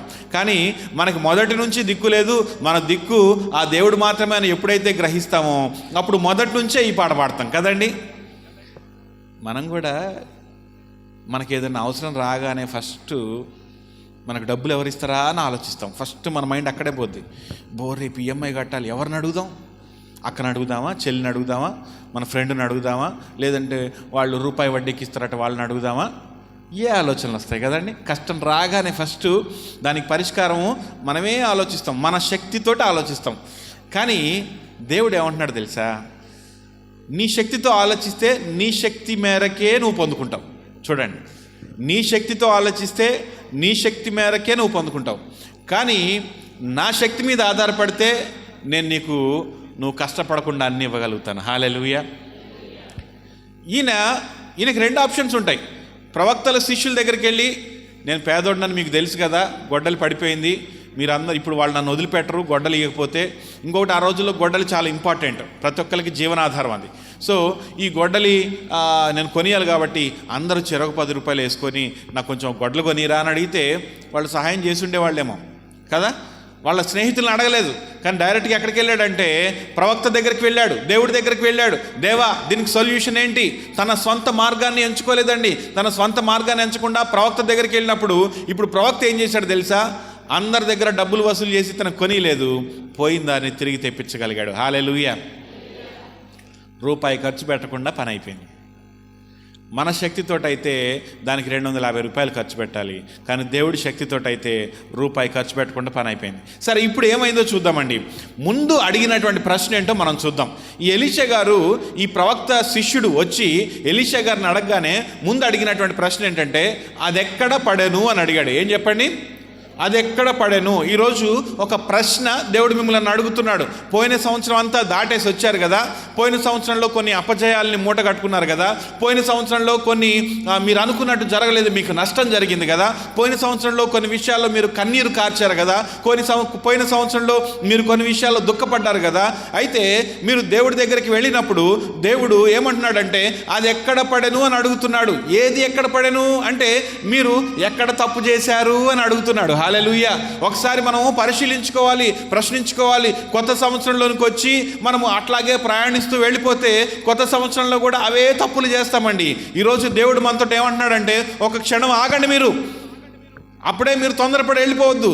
ముందు పాత సంవత్సరంలో మీరు ఎక్కడ తప్పులు చేశారో ముందు తెలుసుకోండి. ఈరోజు దేవుడు మిమ్మల్ని అడుగుతున్నాడు ఏంటంటే అది ఎక్కడ పడెను. హల్లెలూయా. ఎక్కడ పడిందండి మీ లైఫ్లో? ఎక్కడ పడింది? అది ఎక్కడ మిస్టేక్ చేశారు? చూడండి, జరిగిన ప్రమాదం మీ మిస్టేక్ కాదు, ఆ ప్రమాదానికి కారణమైన మీ నిర్ణయం మీ మిస్టేక్. అర్థమవుతుందా? జరిగిన ప్రమాదం మీ మిస్టేక్ కాదు, ప్రమాదము మిస్టేక్ యొక్క పర్యవసానం. ప్రమాదం అనేది మీరు చేసినటువంటి తప్పు యొక్క ఫలితం ప్రమాదం. ఈ ప్రమాదము మీరు చేసిన తప్పు కాదు, ప్రమాదానికి ముందు మీరు తీసుకున్నటువంటి నిర్ణయం, మీ ఆలోచన విధానం తప్పు. ఎక్కడ తప్పుగా ఆలోచించారు, ఎక్కడ తక్కువగా ఆలోచించారు, ఎక్కడ తేడాగా ఆలోచించారు అని మీరు ఒకసారి ప్రశ్నించుకోవాలని దేవుడు ఈ టైంలో మిమ్మల్ని తెచ్చి ఇక్కడ కూర్చోబెట్టాడు. అది ఎక్కడ పడెను? You might have gone through some failures in your life. మీ యొక్క కుటుంబంలో కొన్ని అపజయాలను మీరు పొందుకొని ఉంటారు. ఈరోజు this is the right time to rectify those defeats. ఆ అపజయాలను పరిష్కరించుకునే సమయంలోనికి దేవుడు మిమ్మల్ని తీసుకొచ్చాడు. ఈరోజు మిమ్మల్ని దేవుడు అడుగుతున్నాడు, అది ఎక్కడ పడెను? ఎందుకు తెలుసా? అది ఎక్కడ పడిందో కనుక్కోకుండా మీరు ముందుకు వెళ్ళలేరు. అది ఎక్కడ, ఆ మిస్టేక్ని మీరు రెక్టిఫై చేసుకుంటూ ముందుకు వెళ్తే మీరు మిస్టేక్స్ తోటే మీ మిగతా జీవితాన్ని కూడా సరిదిద్దుకుంటారు. అవునా కాదండి? బిల్డింగ్ గోడ కడుతున్నారు. గోడ కట్టేటప్పుడు 3వ ఇటుక కొంచెం వంకర పెట్టారు. అది మీకు 10 ఇటుకలు పైకి లేపిన తర్వాత అర్థమైంది. ఇప్పుడు మీరు ఏం చేస్తారు? 3వ ఇటుక నుంచి వంకరకు వచ్చేసింది గోడ.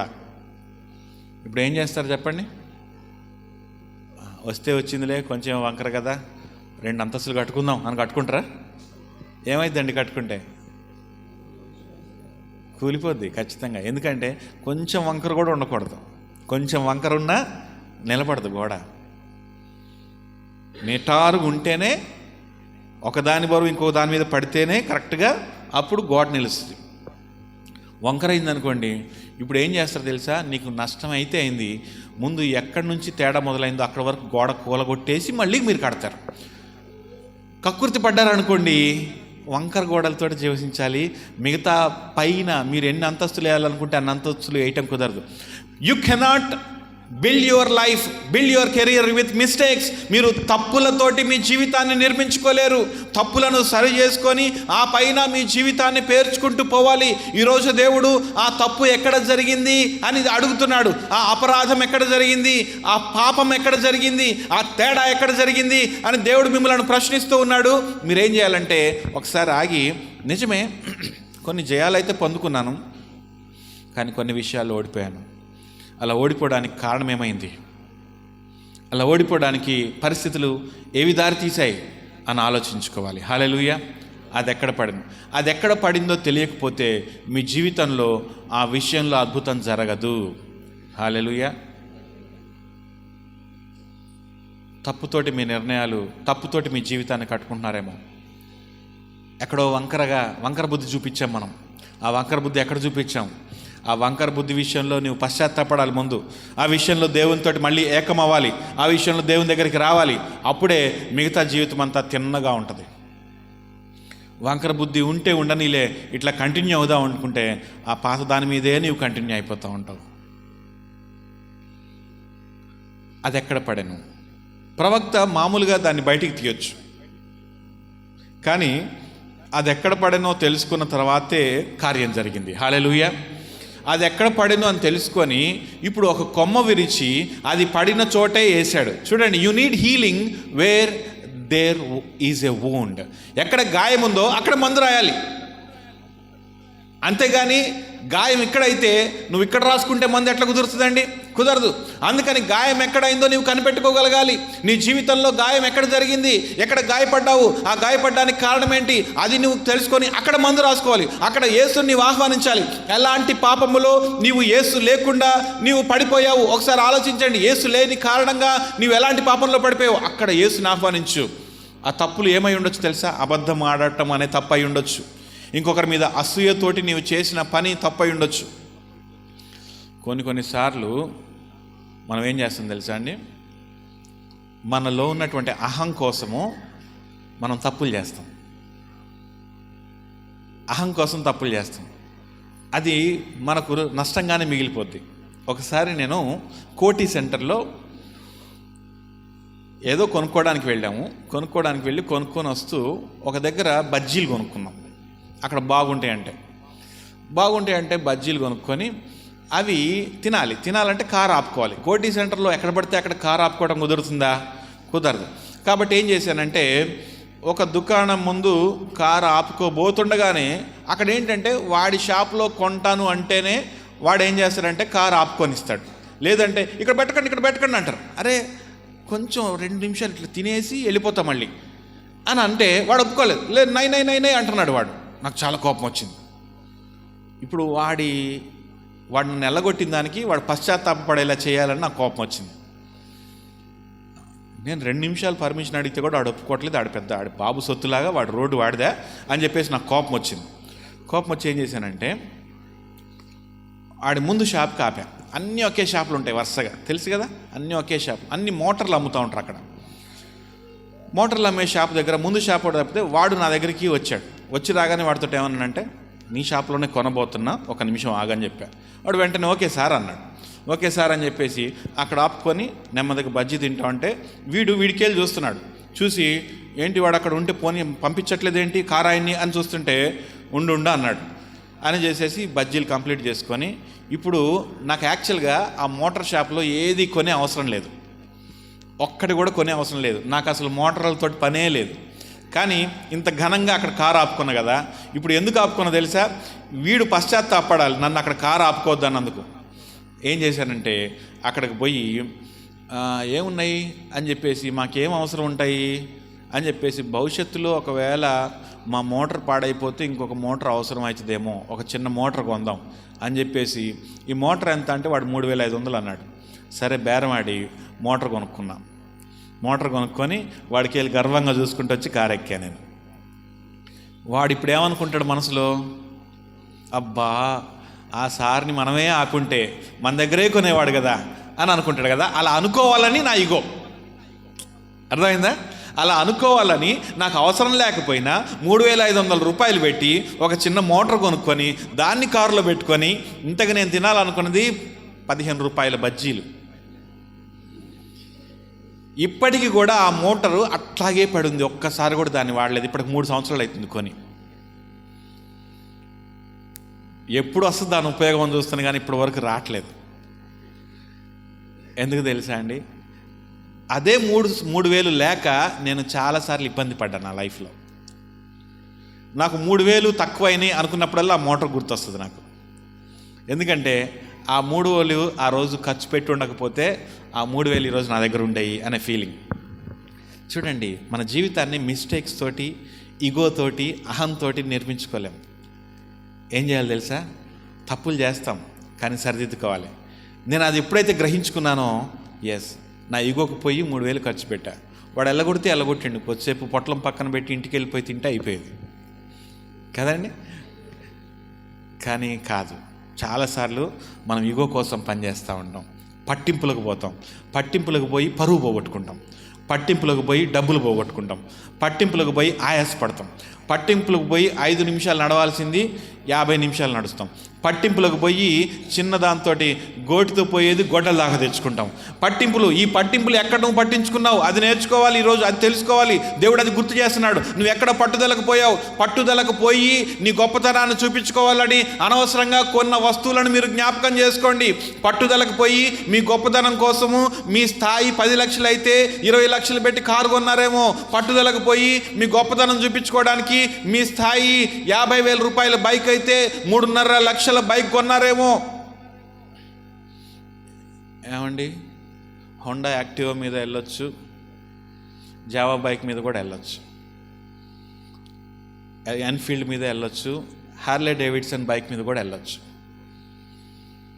50,000 బైక్ మీద వెళ్ళొచ్చు, 3 లక్షల బైక్ మీద వెళ్ళొచ్చు, 15 లక్షల బైక్ మీద కూడా వెళ్ళొచ్చు. మనకి స్థాయి ఉండి కొనుక్కుంటే పర్వాలేదు. కానీ ఈరోజు మనకి స్థాయి లేకుండా ఏం చేస్తున్నామంటే గొప్పతనం కోసం కొంటున్నాం. ఉద్యోగం లేదు మన దగ్గర, సద్యోగం లేదు, సంపాదన లేదు, కానీ ఏం కావాలి తెలుసా? ఐఫోన్ కావాలి. మిస్టేక్. నీకు కావాల్సిందేంటి? ఫోన్లు మాట్లాడాలి, అప్పుడప్పుడు యూట్యూబ్ చూసుకుంటావు. ఒక స్మార్ట్ ఫోన్ కొనుక్కో, 10,000 కూడా వస్తుంది ఫోను, వద్దు 20,000 కొనుక్కో, కానీ ఐఫోనే కావాలి. కొత్తగా రిలీజ్ అయిన ఐఫోనే కావాలి. ఎంత సంపాదిస్తున్నావు నెలకి? దమ్మిడి ఆదాయం లేదు. మిస్టేక్. పక్కనోడు అమెరికాలో పని చేసుకుంటా వాడు కొన్నాడు ఐఫోన్. వాడు కొన్నాడు కాబట్టి మనం తగ్గేదేలే, మనం కొనాలి. వాడు సంపాదించిన దాంట్లో వాడి 10 లక్షల అకౌంట్లో ఉంటే అందులో 1,50,000 తీసి కొనుక్కున్నాడు. మనం మాత్రం మన దగ్గర ఏమి లేకపోతే అప్పు తీసుకొని కొన్నాం మనం. మిస్టేక్ కదా ఇది? ఇలాంటి మిస్టేక్లు మనం చాలా చేస్తూ ఉన్నాం. God is asking you. ఈరోజు దేవుడు మీ జీవితాన్ని నిర్మించడానికి పూనుకున్నాడు. హల్లెలూయా. తప్పులు పట్టించుకోండి. పిల్లలు, యవ్వనస్తులు, మీరు సంపాదించి కొనుక్కోండి. మీరు సంపాదించి మీ స్థాయికి తగ్గవి కొనుక్కోండి, స్థాయికి మించినవి కొనుక్కోవద్దు. ఎందుకంటే అది మిస్టేక్. ఆ మిస్టేక్ మీద నువ్వు నీ జీవితాన్ని నువ్వు నిర్మించుకోలేవు. నీ స్థాయికి తగ్గ ఫోన్ నీ చేతిలో ఉండాలి, నీ స్థాయికి తగ్గ కార్ నీవు నడపాలి, నీ స్థాయికి తగ్గ మెయింటెనెన్స్ మనకు ఉండాలి. స్థాయి లేకుండా మెయింటెనెన్స్లోకి వెళ్ళిపోతే ఇట్స్ ఎ లాస్, అది నష్టం. నష్టపడే పనులు చేస్తున్నావా, లాభపడే పనులు చేస్తున్నావా? అది ఎక్కడ పడేను? ఆ మిస్టేక్ ఎక్కడ చేశారు? పట్టింపుకు పోయి ఎక్కువగా ఖర్చు పెట్టేశావు, పట్టింపుకు పోయి ప్రాణం మీదకు తెచ్చేసుకున్నావు, పట్టింపుకు పోయి నేను ఇది తిననండి, వాళ్ళ ఇంట్లో తిననండి అని చెప్పేసి ఆ రోజు నీకు బీపీ పెరిగిపోయి ఉండొచ్చు, ఆ రోజు నీకు బీపీ తగ్గిపోయి ఉండొచ్చు. అమ్మో వాళ్ళకి నాకు పడదండి, నేను వాళ్ళ ఇంట్లో చేయి గడగటం ఏంటి, వాళ్ళ ఇంట్లో తినటం ఏంటి అని పట్టింపుకు పోయి ఆ రోజు నీకు అనారోగ్యం వచ్చి ఉండొచ్చు. మిస్టేక్. ఎందుకు నీకు అంత అహం? నువ్వు సృజించావా ఈ భూమిని? నువ్వు కొనుక్కున్నావా ఈ రోడ్డుని? కాదు. అయినా మనకు పట్టింపులు. ఈ పట్టింపులు వదిలిపెట్టమని దేవుడు ఈరోజు స్పష్టంగా మాట్లాడుతున్నాడు. మన జీవితం సగం పట్టింపులతో పోతే తెలుసా అండి, మనకు ఉపయోగపడే వాటికంటే కూడా ఎదుటివాడిని డామినేట్ చేయడానికి చేసే పనులే మన జీవితంలో ఎక్కువ ఉంటాయి. అక్కడే మనం నాశనం అయిపోతున్నాం.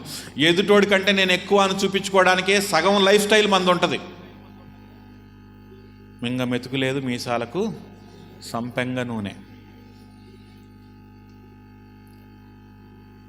సంపెంగ నూనె వద్దండి, సన్ఫ్లవర్ ఆయిల్ కొనుక్కుందాం, రోజు వంట చేసుకోవచ్చు కదా.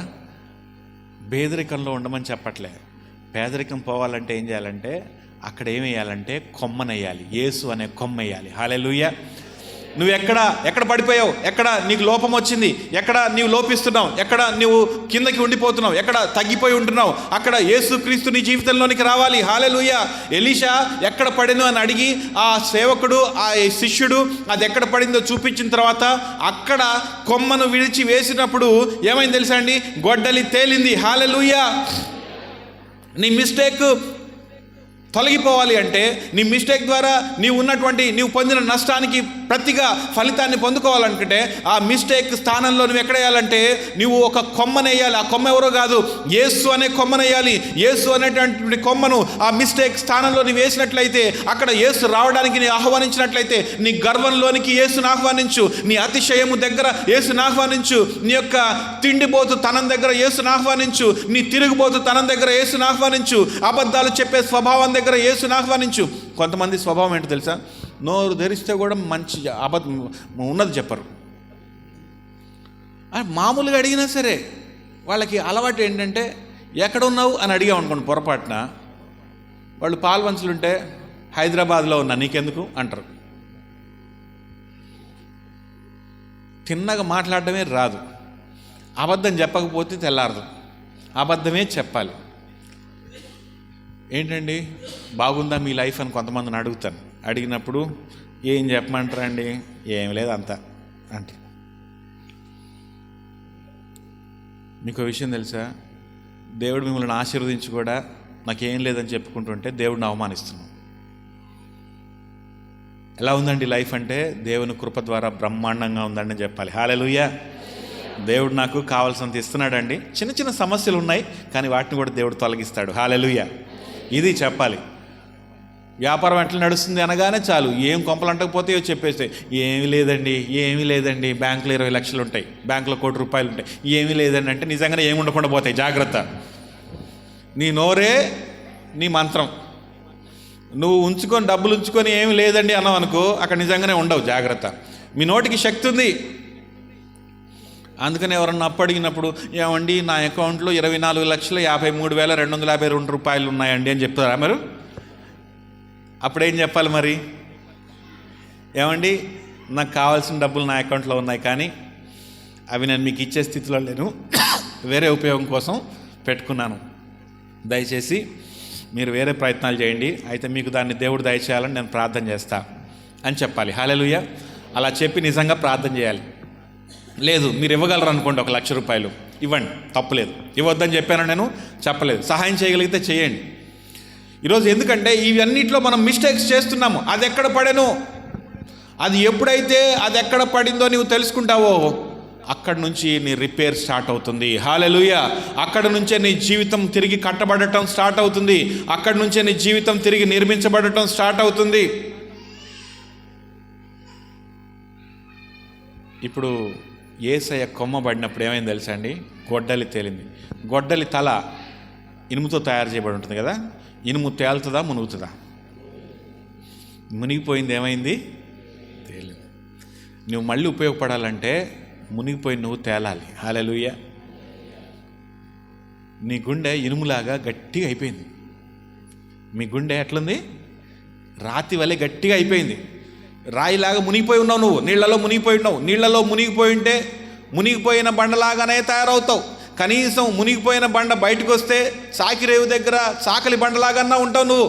కనీసం కొంతమందికి ఉపయోగపడతావు, ఇంకొకరి మురికి తీరడానికి నువ్వు ఉపయోగపడతావు. కానీ మునిగిపోయిన బండగా ఉంటే నీతో ప్రయోజనం లేదు. మునిగిపోయిన గొడ్డలిగా ఉంటే నీతో ప్రయోజనం లేదు. మునిగిపోయిన గొడ్డలిగా ఉంటే నీ కుటుంబానికి నీవు ఉపయోగపడవు, నీ దేవుడికి నీవు ఉపయోగపడవు. ఈరోజు నువ్వు నీ రాతి లాంటి హృదయాన్ని, నీ గొడ్డలి ఇనుము లాంటి హృదయాన్ని మెత్తన చేసుకొని తేలాలి నువ్వు. హల్లెలూయా. తేలితే వాడబడతావు. హల్లెలూయా. చెప్పండి పక్కన వాళ్ళతోటి, తేలితే వాడబడతావు. తేలికైతే తేల్తావు, తేలితే వాడబడతావు. మళ్ళీ చెప్పండి ఇప్పుడు, తేలికైతే తేల్తావు, తేలితే వాడబడతావు. మనం తేలిగ్గా, మనం ఎప్పుడు టఫ్గా ఉంటాం, గట్టిగా ఉంటాం, బిర్రుగా ఉంటాం కదండి. కొంతమంది ఎట్టుంటారో తెలుసా? వాళ్ళతోటి ఏం మాట్లాడాలో కూడా మనకు భయం వేస్తుంది. పుసుక్కుని వెళ్ళి బాగున్నారా అంటే ఇప్పుడు గుర్తొచ్చానా అంటారు. అరే నేను అడిగిందేంటి? బాగున్నారా, ఏం సమాధానం చెప్పాలి? భోజనం చేశారా? నువ్వు పెట్టావు, బాగా తిన్నా. వాళ్ళ దగ్గరకు పోయి నోట్లో నోరు పెట్టాలంటే భయం వేస్తుంది. కొంతమంది పెద్ద స్థాయిలో వాళ్ళు ఉంటారు, ఎప్పుడు స్టిఫ్గా ఉంటారు. వాళ్ళ కంట్లో పడాలంటే కూడా భయమే. వాడి దృష్టిలో పడ్డమా ఈరోజు అయిపోయిందిరా బాబు మనం అనుకుంటాం. అట్లా ఉండొద్దు. ఎట్లా ఉండాలి? తేలిగ్గా ఉండాలి. తేలిగ్గా ఉండాలంటే మన దగ్గరికి వచ్చి ఎప్పుడైనా ఎవరైనా మాట్లాడవచ్చు. కొంతమంది భర్తలు సీరియస్గా ఉండి ఏదో లెక్కలు చూసుకుంటూ ఉంటాడు, ఏదో చేసుకుంటూ ఉంటాడు. ఈ లోపల పిల్లలు వచ్చి డాడీ అన్నాడు ఆగు అంటారు కదా. అట్లుంటే పిల్లలు నీ దగ్గరికి వస్తారా? మళ్ళీ గజ్జినోనికి పారిపోతారు. డాడీ వస్తే రూమ్లోంచి తొంగి చూస్తూ ఉంటారు పిల్లలు. ఇంకెందుకు పిల్లల్ని కన్నది? వాళ్ళ రూమ్లోంచి తొంగి చూసేటట్టు నువ్వు ఏమన్నా జంతువా? జూ పార్క్లో ఉన్నావా నువ్వు తొంగి చూడేటట్టు? నువ్వు కాదు కదా. నువ్వు ఎట్లా ఉండాలి? మనిషిలాగా ఉండాలి, తండ్రిలాగా ఉండాలి. తండ్రిలాగా ఉండాలంటే పిల్లలు నేను రాగానే హత్తుకోగలగాలి. హత్తుకోకుండా నేను వస్తే నా ఆవిడ అంత దూరం పరిగెత్తాలని పెద్ద హీరోలాగా పోజులు కట్టుకుంటా ఏమే ఇట్రా అన్నావు అనుకో, ఇంకెందుకు పెళ్లి చేసుకోను నువ్వు. కొంతమంది అది పోజు అనుకుంటారు. అది భర్తలు, నాకు నా భార్య గడగడలాడిపోవాలి. మరి హీరో, మరి ఈయన గడగడలాడిపోవాలి. మావిడి నా పిల్లలు గడగడలాడిపోవాలి. ఇక నీ బతుకు నీ పిల్లల్ని నీ భార్యని గడగడలాడించడం దగ్గరే ముగిసిపోద్ది. జాగ్రత్త. లోకాన్ని గడగడలాడించాలని దేవుడు ఆశిస్తున్నాడు. లోకాన్ని గడగడలాడించాలంటే ఇంట్లో వాళ్ళని ప్రేమించాలి. లోకంలోనికి వెళ్తే అప్పుడు లోకం నీకు భయపడుతుంది. హల్లెలూయా. దేవుడిని ప్రేమించాడు సమూయేలు బయటకు వస్తే లోకం గడగడలాడిపోతుంది. తేలిగ్గా ఉండాలండి. మనతో మాట్లాడాలంటే ఇబ్బంది, ఇంకొకరికి మనతోటి ప్రయాణం చేయాలంటే ఇబ్బంది, మనల్ని ఏదైనా అడగాలంటే ఇబ్బంది. కొంతమంది నాకు అయ్యగారు మీకు ఫోన్ చేద్దామని అనుకుంటున్నా కానీ మీరు బిజీగా ఉంటారని ఫోన్ చేయట్లేదండి అంటారు. నేను ఎప్పుడు చెప్పానమ్మా బిజీగా ఉంటున్నాను?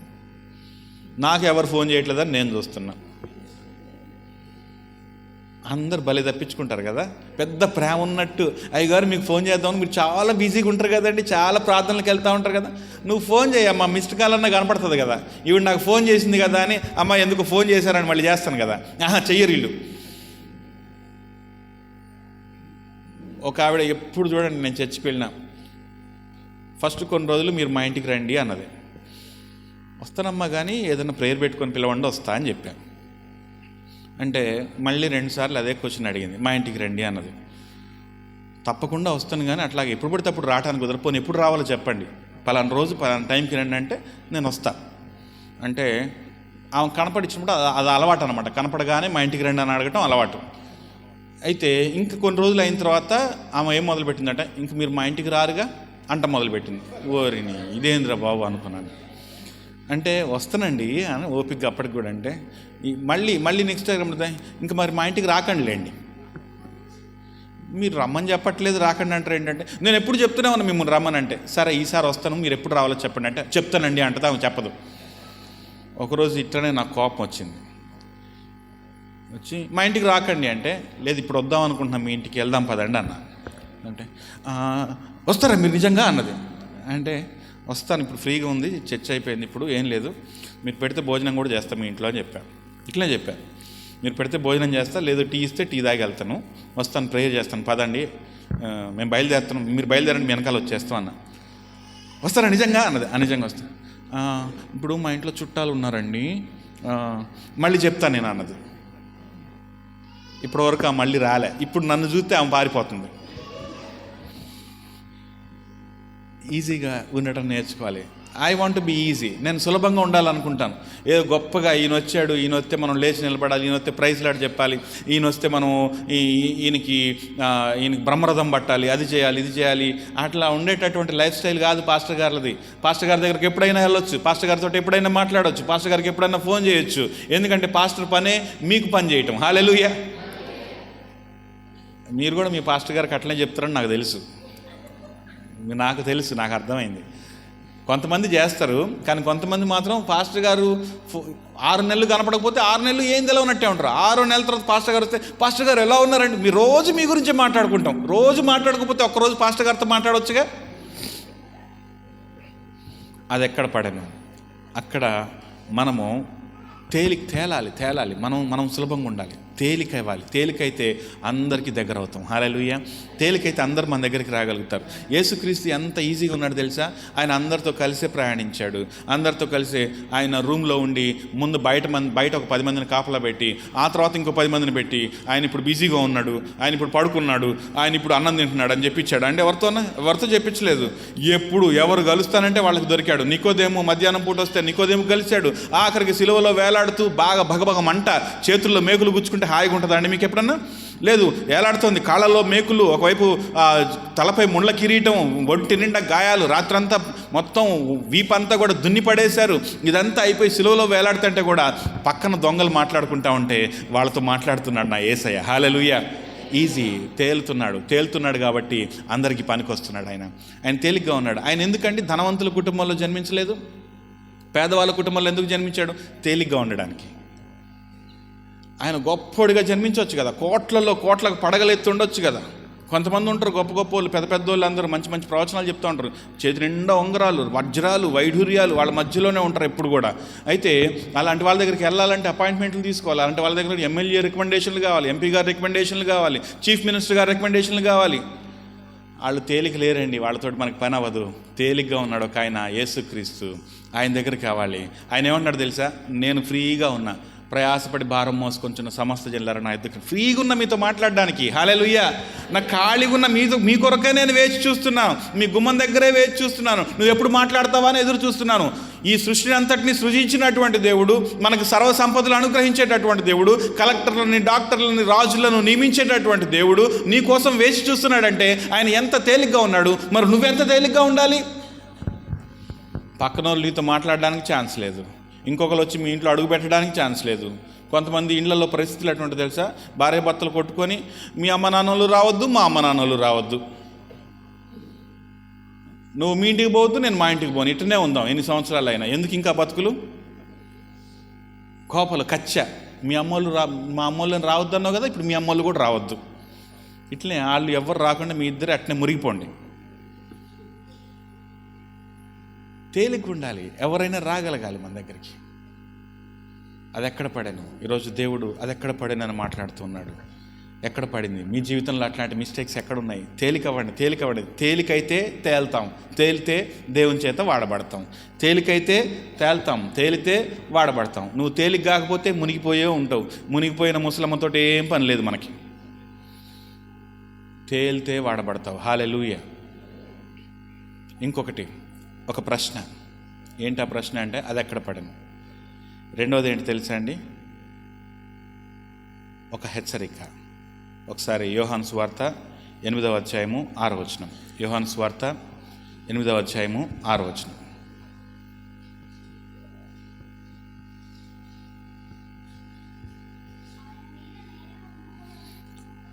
ఆయన మీద నేరము మోపవలనని ఆయనను శోధించుచు ఈలాగున అడిగిరి. అయితే యేసు వంగి, నేల మీద వ్రేలితో ఏవో వ్రాయిచుండెను. వారు ఆయనను పట్టు వదలక ఆయన తల ఎత్తి చూచి, మీలో పాపము లేనివాడు మొట్టమొదట ఆమె మీద రాయి వేయవచ్చునని చెప్పాను. ఆ తర్వాత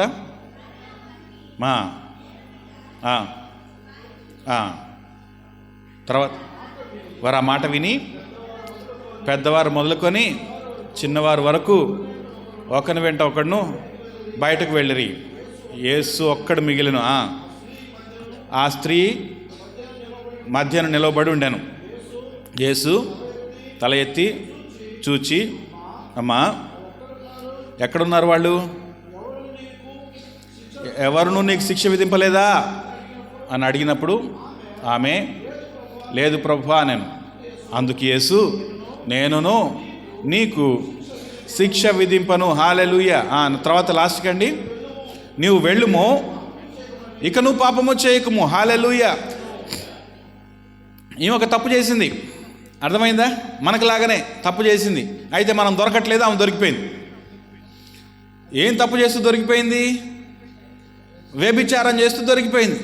వ్యభిచారం చేస్తూ దొరికిపోతే ఆమెని రాళ్లతో కొట్టాలని చెప్పేసి ఈడ్చుకొచ్చారు. వాళ్లే కొట్టి చంపేయచ్చు, కానీ వాళ్ళ టార్గెట్ ఏంటంటే యేసుక్రీస్తులో కూడా తప్పు పట్టాలని వాళ్ళ టార్గెట్. యేసుక్రీస్తు దగ్గరికి వచ్చి పడేశారు. పడేసి, అయ్యా బోధకుడా, మోషే ధర్మశాస్త్రం ప్రకారము ఇలా వ్యభిచారంతో పట్టుబడినటువంటి స్త్రీని రాళ్లతో కొట్టి చంపాలని రాసింది. నువ్వైతే ఏం చెప్తావు అని అడిగారు.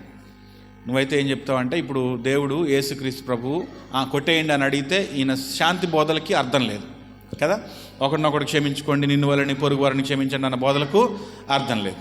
లేదు చంపొద్దు అన్నాడు అనుకో, అదిగో నువ్వు మోషే ధర్మశాస్త్రానికి విరుద్ధంగా మాట్లాడుతున్నావు అని చెప్తారు. ఏదైతేనేమి ఈయన ఇరికించాలని ట్రై చేసి అడిగాడు. అయితే ఈయన ఏం చేశాడంటే, నేలపై ఏదో రాస్తున్నాడు. వాళ్ళకి సమాధానం ఇవ్వలే. ఎందుకు తెలుసా? మోషే ధర్మశాస్త్రము వ్యభిచారంతో పట్టుబడిన వాడిని వాళ్ళని రాళ్లతో కొట్టమని చెప్పింది. సరే, ఇప్పుడు మోషే ధర్మశాస్త్రం ప్రకారం చేస్తున్నారా వీళ్ళు? మరి వ్యభిచారంతో ఎవరు పట్టుబడ్డారు? ఒక్క స్త్రీ ఉంటే వ్యభిచారం చేస్తుందండి? స్త్రీ ఒక్కతే వ్యభిచారం చేస్తుందని అంటారా? ఒక పురుషుడు లేకుండా ఒక స్త్రీ వ్యభిచారం ఎట్లా చేస్తుంది? మరి ఆ పురుషుడు ఏడి? తీసుకురాలే. పురుషుడిని కవర్ చేసి వదిలేశారు. ఎందుకంటే వీళ్ళ ఫ్రెండే, పురుషుడిదేం తప్పులేదు. మరి ఈమెను మాత్రం తీసుకొచ్చారు. ఏమని తీసుకొచ్చేసి పడేశారు. ఇప్పుడు యేసు వాళ్ళకి మళ్ళీ మోషే ధర్మశాస్త్రాన్ని గుర్తు చేస్తున్నాడు. ఏం గుర్తు చేస్తున్నాడంటే, సరే మీలో పాపం ఎవరైతే చేయలేదో వాళ్ళు రాయేయండి అని చెప్పాడు. వాళ్ళ మాట వాళ్ళకి అప్పచెప్పాడు. ఇప్పుడు వీళ్ళందరూ ఆలోచించుకుంటున్నారు, ఇన్ని రోజులు మోషే ధర్మశాస్త్రాన్ని మనకు అనుకూలంగా మలుచుకొని వాడుకున్నాం. ఆమె దగ్గరికి వెళ్ళిన వాళ్ళలో వీళ్ళు కూడా ఉండుంటారు. ఇప్పుడు వీళ్ళకి సిగ్గేసింది. పాపం లేదు అంటే ఈయన అసలే చూస్తే బోధకుడు ఉన్నాడు. చూసి పుసుక్కున నువ్వు పలానా రోజు పలానా టైంకి ఆమెతో వెళ్ళలేదా అన్నాడు అనుకో, వీడి బండారం బయటపడిపోద్ది. భయం వేసింది అందరికీ కదా. మనం కూడా అబద్ధాలు ఎప్పటివరకు చెప్తుంది తెలుసా? ఎదుటోడికి తెలియదు అన్నదాకా అబద్ధాలు చెప్తాం. ఎదుటోడికి మొత్తం తెలుసు అనుకోండి, అప్పుడు చచ్చినట్టు నిజం చెప్తాం కదా. అక్కడ కూర్చున్నది సర్వాన్ని ఎరిగినటువంటి సర్వవ్యామి ఉన్నాడు అక్కడ. హల్లెలూయా. ఈ సృష్టిని సృజించి మొత్తం మనల్ని చూసేటటువంటి, మన హృదయాలను మొత్తం ఎరిగి మన ప్రతి క్రియను ఎరిగినటువంటి దేవుడు ఉన్నాడు. అలాంటి దేవుడు ముందు వీళ్ళు నించొని ఉన్నారు. ఆయన దగ్గర అబద్ధం చెప్పలేకపోయారు. అందుకని సిగ్గుతో తల వంచుకొని రాళ్ళు అక్కడే పడేసి వెళ్ళిపోయారు. వెళ్ళిపోయిన తర్వాత ఈమె ఒక్కతే మిగిలింది. ఇప్పుడు ఈమెతో చెప్పే మాటే మనకి ఇంపార్టెంట్. ఏంటంటే, ఇప్పుడు ఆమెని ఎవరు నీకు శిక్ష విధించలేదా అని అడిగారు. లేదు ప్రభు అంటే, నేను కూడా నీకు విధించను అన్నాడు. అయితే అంతటితో ఊరుకోలేదా, ఇక నువ్వు పాపం చేయొద్దు అన్నాడు. హల్లెలూయా. నువ్వు వెళ్ళుము, ఇక నువ్వు పాపము చేయకము. Go and sin no more. నువ్వు వెళ్ళు, కానీ ఇక నువ్వు పాపం చేయకు. ఒక హెచ్చరిక ఏంటంటే, ఒక మిస్టేక్ చేసావు, ఒక తప్పు చేసావు, నేను నిన్ను కాపాడాను, నేను నిన్ను తప్పించాను. ఎందుకంటే అందరూ చేశారు కాబట్టి నువ్వు తప్పించుకున్నావు. అయితే ఇప్పుడు ఒక అవకాశం వచ్చింది, నీ జీవితాన్ని పునర్నిర్మించుకోవడానికి అవకాశం వచ్చింది. నీవు ఇప్పుడు మంచిగా బ్రతకడానికి అవకాశం వచ్చింది. తప్పు చేసావని నీకు అర్థమైపోయింది, ఆ తప్పులో నుంచి బయటపడిపోయావని అర్థమైపోయింది. నీకు మళ్ళీ అవకాశం వచ్చిన తర్వాత మళ్ళీ అలాంటి తప్పు చేయొద్దు నీవు. హల్లెలూయా. చిన్నప్పుడు నాకు ఒక కొంగ దొరికిందండి. ఇట్లనే చిన్న గొల్లలు పాత్రలో నేను డ్రామా వేస్తుంటే ఒక కొంగ వచ్చి వాలింది. అది ఎందుకో ఆ క్షణానికి మంచిగా చీకటి కదా, కళ్ళు కనపడక మా దగ్గర ఉండిపోయింది. మా వాళ్ళు ఏం చేశారంటే, నువ్వు ఎట్లా గొల్లోడు యాక్షన్ వేసినావు కాబట్టి చిన్న పిల్లోడిని ఈ కొంగను సమర్పించు యేసుక్రీస్తుకి, నాకు కొంగ దొరికిందయ్యా, కొంగను సమర్పించానని చెప్పు, బాగుంటుందని చెప్పారు. నేనేం చేశానంటే ఆ కొంగను పట్టుకొని చిన్న చిన్న ముద్దు బాటలతోటి నీకు నీ పాదముల దగ్గరకు కొంగను సమర్పిస్తున్నానని చెప్పేసి వచ్చేసాను. వచ్చేసి ఇది అయిపోయింది. ఈ కొంగ చీకటి కదా, మా దగ్గరే ఉండిపోయింది, పారిపోవడానికి ట్రై చేయలేదు. దాన్ని పట్టుకొని ఇంటికి తీసుకెళ్ళి దాన్ని పెద్ద గంప కింద పెట్టాను. నేను రోజు ఎండి చేపలు వేయటం మొదలుపెట్టా. కొంగ చేపలు ఇష్టం కదా, చేపలు వేయటం మొదలుపెట్టా. వారం రోజులు గంప కిందే ఉండి రోజు చేపలు వేసి మాట్లాడుతూ ఉండేవాడిని. నేనేమనుకునేవాడిని అంటే, ఈ కొంగ వారం రోజులు దీనికి తిండి పెడుతున్నా, ఇది నాకు స్నేహితురాలు అయిపోద్ది అనుకున్నాను నేను. కానీ కొంగ కోడిలాగా కాదు. కోడి అంటే మనం రోజు అన్నం వేస్తామంటే తొందరగా 2-3 రోజుల్లో మచ్చిక అయిపోద్ది. కానీ కొంగ అట్లా కాదు, అడవి పక్షులు తొందరగా మచ్చిగ్గావు. అయితే కొంగను ఏం చేశానంటే 5 రోజులు గంప పెట్టి దానికి నమ్మకంగా ఎండి చేపలు పెట్టి, కొంగ నేను చక్కగా ఎండి చేపలు పెట్టిన కదా, నేను మళ్ళీ ఎండి చేపలు పెడతా, నువ్వు గంప కింద ఉంటే నాకు ఇష్టం లేదు, నేను వదిలి పెడతా, నువ్వు వెళ్ళి ఊరంతా తిరిగి మళ్ళీ సాయంత్రానికి వచ్చాయని చెప్పేది. దాంతో చెప్తే దాన్ని వదిలిపెడితే వెళ్ళిపోయింది. వస్తుందని చూస్తూ ఉంటే ఇంకెందుకు వస్తుంది, అది ఇంక రాదు. నా దగ్గర ఎండి చేపలు దొరికితే దానికి ఫ్రెష్ చేపలు దొరుకుతాయి, చెరువులోకి వెళ్ళి అదే కొనుక్కుంటుంది. ఇంకా రావట్లేదు. 1 రోజు అయిపోయింది, 2 రోజులు అయిపోయింది, నమ్మకం వాడిపోయింది. రోజు ఎదురు చూస్తున్నా కొంగ రావట్లేదు. మమ్మీ డాడీ వాళ్ళని అడగటం, అమ్మ నాన్న కొంగ రావట్లేదు, అది ఇంకెందుకు వస్తుందిరా బాబు కొంగ అన్నారు. దానికి తెలుసు చావు తప్పించుకొని గంపల నుంచి బయటపడ్డా. వీడికి ఎండి చేపలు పెట్టాలని తెలిసింది కానీ నన్ను కోసుకు తినేయచ్చు అని తెలియలేదు. అదృష్టం. అదే పెద్దోడినయ్యా. పెద్దోడినైన తర్వాత ఒకసారి మా ఇంటి వెనకాలకి ఒకరు ఏమండి మంచి అడవి కొంగ పడిందండి అని చెప్పేసి మాంసం వండి పెట్టారు. తిన్నాను. అంటే నాకు పెద్దోడినైన తర్వాత కొంగ దొరుకుంటే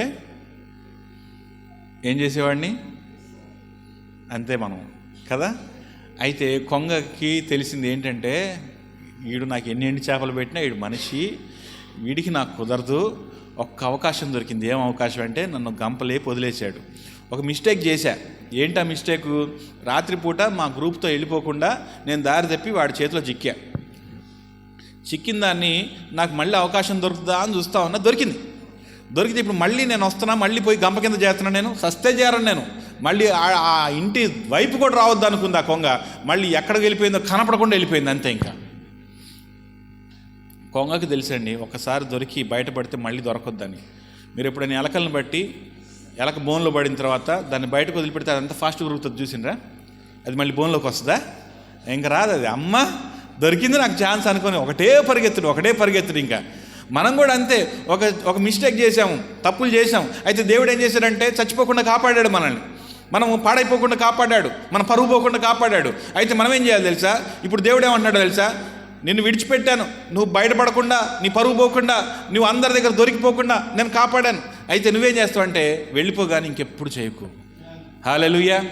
ఎందుకంటే ఫస్ట్ సారి కాపాడినట్టు సెకండ్ సారి నేను కాపాడను. ఎందుకంటే నీకు తెలిసింది. ఇప్పుడు దేవుడు మీతో ఏం మాట్లాడుతున్నాడు తెలుసా? Go and sin no more. వెళ్ళండి, మిస్టేక్స్ చేశారు కానీ మళ్ళీ అదే మిస్టేక్ చేయొద్దు. Do not repeat the mistake.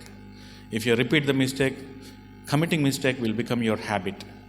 తప్పులు చేయడం మీకు అలవాటు అయిపోద్ది, తప్పుదస్తులుగా మిగిలిపోతావు. దేవుడు తప్పులు చేసిన వాళ్ళని పాపులుగా పరిగణించట్లేదు, కానీ తప్పులు చేయడం అలవాటుగా చేసుకున్న వాళ్ళని పాపులుగా పరిగణిస్తున్నాడు. Everyone commits mistake. మనందరం తప్పులు చేస్తాం, పాపంలో పడిపోతాం. అయితే దేవుడు ఏమంటాడు తెలుసా? ఏమండి, మనం వెళ్తూ చూసుకోకుండా బురదలో పడిపోయాం. బురదలో పడిపోతే మనం ఏం చేయాలంటే, అయ్యో బురదలో పడ్డాం కదా అని ఇంటికి వచ్చి స్నానం చేస్తాం, బురదను తొలగించుకుంటాం కదా. ఈసారి అక్కడ బురదగా ఉంటుందని తెలిసి మళ్ళీ పోయి అందులో పడతామా? పడితే ఏమంటాం? మనల్ని మనిషి అంటారు, బర్రె అంటారు. అంతే కదా. ఎందుకంటే బర్రెలకే ఇష్టం బురదలోకి పోవటం, లేదంటే పందులకి ఇష్టం బురదలోకి పోవటం. కాబట్టి మన స్వభావం మనిషి స్వభావం అయితే బురదలో పడితే వచ్చి కడుక్కుంటాం. మన స్వభావం పంది స్వభావం అయితే బురదలో పడితే ఎంజాయ్ చేస్తాం. నువ్వు తప్పిదాలని ఎంజాయ్ చేస్తుంటే నీదే స్వభావము. అందుకనే దేవుడు పాపులను దేంతో పోల్చాడంటే, కుక్క తన వాంతికి మరలినట్లు కడుగబడిన పంది మరలా. చైనాలో మనం ఇక్కడ కుక్కల్ని కోళ్ళు పెంచుకుంటాం కదా, చైనాలో పందుల్ని పెంచుకుంటారు వాళ్ళు. ఆడొకడు మంచి పందిని పెంచుకున్నాడు, చైనా ఆసామి. అయితే పందిని పెంచుకొని దానికి మంచిగా ఒక చొక్కా తొడిగి దాని మెడలో ఒక చైన్ వేసి బాగా దాన్ని ఒక ఫంక్షన్కి తీసుకెళ్ళాడు. ఫంక్షన్కి తీసుకెళ్తే ఆ ఫంక్షన్ బోర్డు ఎంట్రన్స్ దగ్గర, ఆ ఫంక్షన్ హాల్ ఎంట్రన్స్ దగ్గర పెట్స్ నాట్ అలౌడ్ అని రాసింది. పెంపుడు జంతువులను లోపలికి తీసుకురాకండి అని రాసింది. రాసింటే ఏం చేయాలి అర్థం కాక అది బాగా అలవాటైంది. ఎట్లా చెప్తే అట్లా ఉంటుంది. ఆ పందితోటి టామీ నేను లోపలికి వెళ్ళి భోజనం చేసి వస్తా, ఫంక్షన్లో గంట తర్వాత వస్తాను, ఇక్కడే ఉండు, ఎక్కడికి వెళ్ళకని చెప్పేసి వెళ్ళిపోయాడు. అది కొద్దిసేపు అక్కడ ఉంది. ఇట్లా చూసింది. కొద్దిసేపు చూస్తే ఏం కనిపించింది? ఎదురుగా మంచి బురదగుంట కనిపించింది, డ్రైనేజ్ బురదగుంట కనిపించింది. దానికి చాలా రోజుల తర్వాత మంచి బిర్యానీ వాసన దొరికింది. దానికి మనకి చాలా రోజులు మనకి బిర్యానీ వాసన వస్తే ఎట్లా ఉంటుందో దానికి బురదగుంట వాసన దొరికితే అంత బాగుంటుంది. అది వెంటనే ముక్కును వాసన చూసుకుంటా నెమ్మదిగా దారి పట్టింది. దారి పట్టి దూకాలా వద్దా అనుకుంది. మొత్తానికి దూకింది. ఈయన వచ్చి బయటికి వచ్చి టామీ అని అరుస్తుంటే ఇది ఎక్కడ కనపడట్లేదు. ఆఖరికి ఎదగటం మొదలుపెట్టి ఒక బురదగుంట దగ్గరికి వెళ్ళి టామీ అంటే ఆ బురదగుంటలో నుంచి ముట్టె మాత్రం పైకి పెట్టి ఇట్లా చూస్తుంది అటు. ఇది ఇప్పుడు ఏమనుకోవాలి? నీకు ఎంత బాగా స్నానం చేయించి చొక్కాలు వేసినా నువ్వు పందివే. పంది ఎక్కడికి పోద్ది? బురదలోకే పోద్ది కదా. మనం పందుల్లాగా ఉండొద్దు. దేవుడు ఏమన్నట్టు మనుషుల్లాగా ఉందాం. మనుషులు గుంటలో పడరా అంటే పడతారు. గుంటలో పడిన వాళ్ళు గుంటలోనే పడుకోరు కదా. మనకు పొరపాటున డ్రైనేజ్ అంటింది అనుకోండి, డ్రైనేజ్ బాగుందండి అని అనుకోం కదా. ఏం చేస్తాం? ముఖం అంతా మారిపోద్ది. మన ముఖం అంతా ఒకలాగా పెట్టేస్తాం. అంటిందండి అని చెప్పేసి అది కడుక్కునేదాకా, చిన్నపిల్లలు అయితే గిరిగిల్లా అంటారు కదా. అది కడుక్కునేదాకా మనకి ప్రాణంలో ఉండదు. అది కడుక్కున్న తర్వాత కూడా ఇంకా గిలిపోదు తొందరకి. ఎందుకంటే మన మనిషి వీ డోంట్ లైక్ డ్రైనేజ్. మన మనిషి కాబట్టి, మన స్వభావం మనిషి స్వభావం కాబట్టి మనకి డ్రైనేజ్ అంటే నచ్చదు. దేవుడు ఏమంటున్నాడంటే, నేను మిమ్మల్ని నూతనపరిచి మారు మనసు పొందిన మనుషుల్లాగా తయారు చేశాను. హల్లెలూయా. మీరేం చేయాలి? మనుషుల్లాగా ప్రవర్తించండి. మనుషులకు శుభ్రత అంటే ఇష్టం, గొర్రెలకు శుభ్రత అంటే ఇష్టం. గొర్రెలు బురదగుంటలో పడడానికి ఇష్టపడవు. బర్రెలు పడతాయి, పందులు పడతాయి. కానీ దేవుడు మనల్ని ఎట్లా చేశాడు? గొర్రెలుగా చేశాడు. గొర్రెలు తమ బొచ్చుని తెల్లగా ఉంచుకోవడానికి ఇష్టపడతాయి. గొర్రెలు డ్రైనేజ్లో మునగడానికి ఇష్టపడవు. ఎప్పుడన్నా డ్రైనేజ్లో మునిగి ఈత కొట్టే గొర్రెలు మీరు చూసారా? వాటికి ఇష్టం ఉండదండి. గొర్రెలకు శుభ్రత కావాలి. గొర్రెలు శుభ్రంగా ఉండడానికి ఇష్టపడతాయి. మనల్ని దేవుడు గొర్రెలుగా తయారు చేశాడు. గొర్రెల స్వభావం ఉంటే పాపాన్ని అసహించుకుంటాం. ఎప్పుడు మరి పడవ అంటే పాపంలో పడతాం, కానీ మళ్ళీ బయటకు వచ్చేయాలని చూస్తాం. స్వభావం మారిపోవాలి. స్వభావం మారిపోతే నిజమైనటువంటి మారు మనసు. దేవుడు ఏమంటుందంటే, వెళ్ళు, ఇంకెప్పుడు ఆ గుంటలో పడకంటున్నాడు. గుంటలో పడకూడదంటే ఏం చేయాలంటే మన స్వభావం మారిపోవాలి, మన యొక్క ప్రవర్తన మారిపోవాలి. మనము పందిలాగా ఉన్నటువంటి వాళ్ళము, పాపిలాగా ఉన్నటువంటి వాళ్ళము దేవుని కుమారుడుగా మారాలి. నేను పాపము చేయడానికి కాదు, కానీ దేవుని కుమారుడుగా ఉండుట కొరకు పిలువబడ్డాను, నేను దేవుని బిడ్డను అని మన గుర్తింపును మనం గుర్తుపెట్టుకోవాలి. అప్పుడు పాపం చేయడాన్ని అసహ్యించుకుంటాం. ఒకడు తాగమంటే నాకు అసహ్యం అండి, తాగడం అంటే నాకు అసహ్యము. ఒకడు ధూమపానం చేయమంటే నాకు అది అసహ్యం అండి. ఒకడు పలానా దగ్గరికి వెళ్దామంటే అది నాకు అసహ్యము. ఎందుకంటే నేను దేవుని బిడ్డను, ఇప్పుడు లోకం బిడ్డను కాదు. మనం అసహ్యించుకోగలుగుతున్నాము. ప్రమాదవశత్తు పడిపోయేది వేరు, అలవాటుగా వెళ్ళేది వేరు. అందుకని దేవుడి ఈరోజు హెచ్చరిక ఏంటంటే, go and sin no more. చివరిగా ఇంకొక మాట వెళ్దాము, మాట విని ముగించుకుందాము, ఎక్కువసేపు చెప్పడం లేదు. లూకాసు వార్త 5వ అధ్యాయము 4వ వచనం. లూకాసు వార్త 5వ అధ్యాయము 4వ వచనం. ఇప్పటి వరకు మనము ఒక ప్రశ్న తెలుసుకున్నాం కదా. రెండోది ఏంటండి? ఒక హెచ్చరిక. మూడోది ఒక సందేశం. చెప్పండి. 1 క్వశ్చన్, 1 వార్నింగ్, 1 మెసేజ్. ఒక సందేశం. లూకా 5:4 చదువుతారా ఎవరైనా? ఆయన బోధించుట చాలించిన తరువాత దోణెను లోతునకు నడిపించి చేపలు పట్టుటకు మీ వలలు వేయుడని సీమోనుతో చెప్పగా. చాలండి. ఇప్పుడు అప్పటి వరకు కూడా శిష్యులు చేపలు పడుతూ ఉన్నారు. శిష్యులు చేపలు పట్టారు గలిలయ సముద్రంలో చేపలు పడితే శిష్యులు ఎవ్వరు కూడా వాళ్ళకి ఏమీ చేపలు దొరకటం లేదు, పట్టడం లేదు. గలిలయ సముద్రంలో పడకపోయేసరికి విసిగిపోయి ఉన్నారు. ఈలోగా యేసుక్రీస్తు వచ్చి మీ ధోనిని నేను ఉపయోగించుకుని వాక్యం చెప్తా అంటే ధోనిని ఇచ్చారు. అయిపోయిన తర్వాత వాళ్ళ మనసు నెరిగినటువంటి యేసయ్య ఏం చెప్పాడు తెలుసా? ఇప్పుడు ఇంకొంచెం లోతునకు నడిపించి వలయండి అన్నాడు. అక్కడ ఉన్నదేమో వాళ్ళ ప్రొఫెషనే జాలర్లుగా ఉన్నటువంటి మనుషులు. అక్కడ ఉంటే వాళ్ళతోటి మీకు ఎక్కడ వలయాలో తెలియలేదు, నాకు తెలుసు, మీరు కొంచెం లోతునకు వెళ్ళి వలయండి అంటే వాళ్ళు ఏమనుకోవాలి? అయ్యా జాలర్లు మీరా, మేమా, మాకు తెలుసా ఈ సముద్రం గురించి? నీకు తెలుసా? నువ్వు మొన్న నజరేతు నుండి ఇక్కడికి వచ్చి మాకు గల్లీ సముద్రం గురించి పాఠాలు చెప్తున్నావేంటి అని అనుకొని ఉండొచ్చు వాళ్ళు. కానీ అలా అనుకోకుండా వాళ్ళు ఏం చేశారంటే, యేసయ్య చెప్పాడు కదా అని వేశారు. వాళ్ళకి యేసు ఇచ్చినటువంటి సూచన ఏంటో మనం ఒకసారి తెలుసుకుందాం. ఏమి ఇచ్చాడు చెప్పండి? యేసు సూచనగా ఏమి ఇచ్చాడు చెప్పండి? ఇంకొంచెం లోతునకు వెళ్ళి వల వేయండి అని చెప్తున్నాడు. హల్లెలూయా. ఇంకొంచెం లోతునకు వెళ్ళాలని దేవుడు మనకు సందేశం ఇస్తున్నాడు. అమ్మ, ఇప్పుడున్నటువంటి లోతు సరిపోదు, ఇప్పుడున్నటువంటి పాదాల లోతు సరిపోవడం లేదు, ఇప్పుడున్నటువంటి మోకాళ్ళ లోతు సరిపోదు. ఇప్పుడు నీవు ఎలాంటి లోతులో ఉన్నావో కాదు, కానీ ఇంకొక కొన్ని అడుగులు ముందుకు వెళ్ళాలి. నీ ఆత్మీయ జీవితంలో నీ ఒడ్డు దగ్గరే మిలిగిపోయావేమో, నీ ఆత్మీయ జీవితంలో నీవు పైనే ఉంటున్నావేమో. దేవుడు ఈరోజు నిన్ను మరింత లోతునకు వెళ్ళి వలవేయమని ఆహ్వానిస్తూ ఉన్నాడు. ఒక సందేశం ఏంటో తెలుసా? నీ జీవితంలో దేవుని చేత వాడబడాలి అనుకుంటే, నీ జీవితంలో దేవుని ఆశీర్వాదాలను ఈ లోకానికి పంచాలనుకుంటే నీ ఉన్న లోతు సరిపోదమ్మా. నీ ఆత్మీయ జీవితం సరిపోవడం లేదు సహోదరుడా. నీవు చదువుతున్నటువంటి బైబిల్ సమయము సరిపోవడం లేదు, నీవు చేసుకున్నటువంటి ప్రార్థన సమయం సరిపోవడం లేదు, నీ నీతి చాలడం లేదు. నీ నీతిలో ఇంకొంచెం లోతునకు వెళ్ళాలి, నీ ప్రార్థనలో ఇంకొంచెం లోతునకు వెళ్ళాలి, నీ అభిషేకములో ఇంకా లోతైన అభిషేకాన్ని నీవు పొందుకోవాలి, నీ వాక్యము పఠనములో నీవు ఇంకొంచెం లోతునకు వెళ్ళాలి, నీ ప్రవర్తనలో ఇంకొంచెం లోతునకు వెళ్ళాలి, నీ తగ్గింపులో ఇంకొంచెం లోతునకు వెళ్ళాలి, నీ మనస్సును దేవునికి సమర్పించుకోవడంలో, నూతన పరచుకోవడంలో ఇంకొంచెం లోతునకు వెళ్ళాలి. ఇప్పుడున్నటువంటి లోతు సరిపోవడం లేదని దేవుడు నీతో మాట్లాడుతున్నాడు. హల్లెలూయా. అయా, జీవజలంలా నన్ను కమ్మై ప్రభువా, నన్ను ముంచే నాయన, నేను నీ నదిలో కొట్టుకుపోవాలి ప్రభువా. పూర్తిగా నింపబడినటువంటి, పూర్తిగా మునిగిపోయే అభిషేకం నాకు ఇవ్వు ప్రభువా. పాదాల కొలత నాకు సరిపోదు ప్రభువా, మోకాళ్ళ లోతు నాకు చాలదు ప్రభువా. ఈ తల మునిగి అంత అభిషేకం నాకు కావాలి ప్రభువా. Lord, anoint me. ప్రార్థన చేసుకోవాలి. పాదాల కొలత సరిపోదయ్యా, మోకాళ్ళ లోతు సరిరాదయ్యా. పాదాల కొలత సరిపోదయ్యా, మోకాళ్ళ లోతు సరిరాదయ్యా.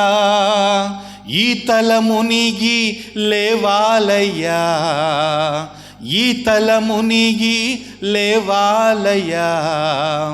పాడి పాడి ఆడాలయ్యా, పాడి పాడి ఆడాలయ్యా. రెండయ్యా బోధకుడా, రెండయ్యా బోధకుడా. ఎండని జీవ నదిలాగా, ఎండని జీవ నదిలాగా. నా ఈ లోతు సరిపోదు ప్రభువా, పాదాల కొలత సరిపోదు, మోకాళ్ళ లోతు సరిపోదు, ఇప్పుడున్నటువంటి ఆత్మీయ జీవితం సరిపోదు, ఇన్ని రోజులు ఉన్నటువంటి సగటు క్రైస్తవుని జీవితం సరిపోదు.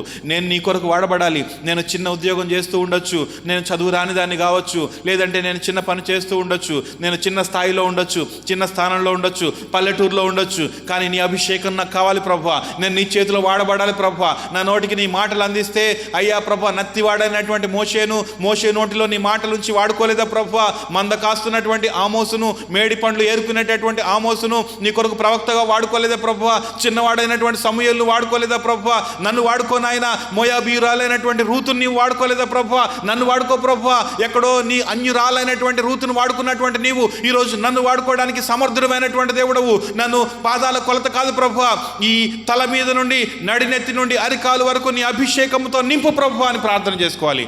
వన్ మెసేజ్, ఒక సందేశం ఏంటి తెలుసా? ఇంకొంచెం లోతునకి వెళ్ళండి అమ్మా. ఎన్ని రోజులు ఇదే లోతు, ఎన్ని రోజులు అదే ప్రార్థన, ఎన్ని రోజులు అదే జీవితం. లోతునకు వెళ్ళండి, లోతైన మర్మాలు చూస్తారు. లోతునకు వెళ్ళండి, లోతైన దీవెనలు పొందుకుంటారు. వన్ క్వశ్చన్, అది ఎక్కడ పడెను ఆలోచించుకోండి. వన్ వార్నింగ్, వెల్లుడి కానీ ఇక మీదట పాపం చేయొద్దు. Go and sin no more. ఒక సందేశం, ఇంకొంచెం లోతునకు వెళ్ళండి. దేవుడు ఈ మూడింటిని మన హృదయంలో స్థిరపరచి నిలిపి నడిపించునుగాక. కళ్ళు మూసుకుందాం, ప్రార్థన చేద్దాం. హల్లెలూయా, హల్లెలూయా, హల్లెలూయా. అందరం లేచి నిలబడి, ప్రభువా ఇంకొంచెం లోతునకు వెళ్ళాలి ప్రభువా. నేను ఊహించని పట్టజాలని దీవెనలను నీవు నాకు ఇవ్వు ప్రభువా. హల్లెలూయా. ప్రార్థన చేద్దాం. అందరం కూడా కళ్ళు మూసుకుందాం, తలలో ఉంచుదాం. ఓ తీర్మానం చేసుకోండి. ఇంతవరకు దైవజనుల ద్వారా దేవుడు మనతో మాట్లాడాడు. ఓ తీర్మానం. ఒక్కసారి అది ఎక్కడ పడిననే మాటను బట్టి నువ్వు ఎక్కడ పడిపోయావు, ఎట్లా ఉంది నీ పరిస్థితి? తేలిగ్గా మారాలి, నువ్వు తేలిగ్గా మారాలి. అలాగే ఒక హెచ్చరిక, ఒకసారి నువ్వు పాపం చేయొద్దు. ఒకసారి తెలిసి తెలియకో పడిపోయావు, కానీ నువ్వు మరలా పాపం చేయొద్దు. ఇది ఒక సందేశం. ఈ లోతు నువ్వు చాలదు, నీ భక్తి జీవితంలో ఇంకా లోతుకు నువ్వు వెళ్ళాలి. నేను లోతుకు వెళ్తానని తీర్మానం చేసుకుందాం. అలాంటి వాళ్ళు ఒకసారి మీ కుడి చేయి పైకి ఎత్తండి, మీ కొరకు మేము ప్రార్థన చేస్తాం. పరిశుద్ధుడా, ప్రేమ కలిగిన తండ్రి, వందనాలు. నీ బిడ్డలు చేతులెత్తి నాయన ఒక తీర్మానంతో నీ బిడ్డలు ఉన్నారు ప్రభువా. యేసు నామములో వారి తీర్మానం స్థిరపరచబడునుగాక. తండ్రి, మీరు జ్ఞాపకం చేసుకోండి నాయన. ఈ సంవత్సరం ప్రారంభం నుంచి ఇంకా మేము లోతులోకి వెళ్ళడానికి అయ్యా మీరు సహాయం చేయమని కోరుతున్నాం తండ్రి. మా నావను మా విశ్వాసం అనే నావను, మా భక్తి అనే నావను లోతుకు నడిపించండి తండ్రి. ఇంకా అనేకమైన అయ్యా తన ఆశీర్వాదాలు పొందుకోవడానికి, మీతో ఇంకా ఎక్కువ సహవాసం చేయడానికి సహాయం చేయండి. ఈరోజు ఎంతో గొప్ప సందేశంతో దైవజనుల నోట్ల నుంచి మీరు మాట్లాడినందుకు స్తోత్రాలు అయ్యా. రేపు కూడా దైవజనుల బలమైన అభిషేకంతో నింపి వాడుకొని మీ నామానికి మహిమ తెచ్చుకోండి. ఇంకా రేపు అనేకులు రావడానికి కూడా సహాయం చేసి నడిపించమని యేసు నామములో అడుగుచున్నాము తండ్రి, ఆమేన్. అందరూ కూర్చుందాం, దయచేసి అందరు కూర్చుని. జాషువా ఆఫ్ చేసి కూర్చోండమ్మా.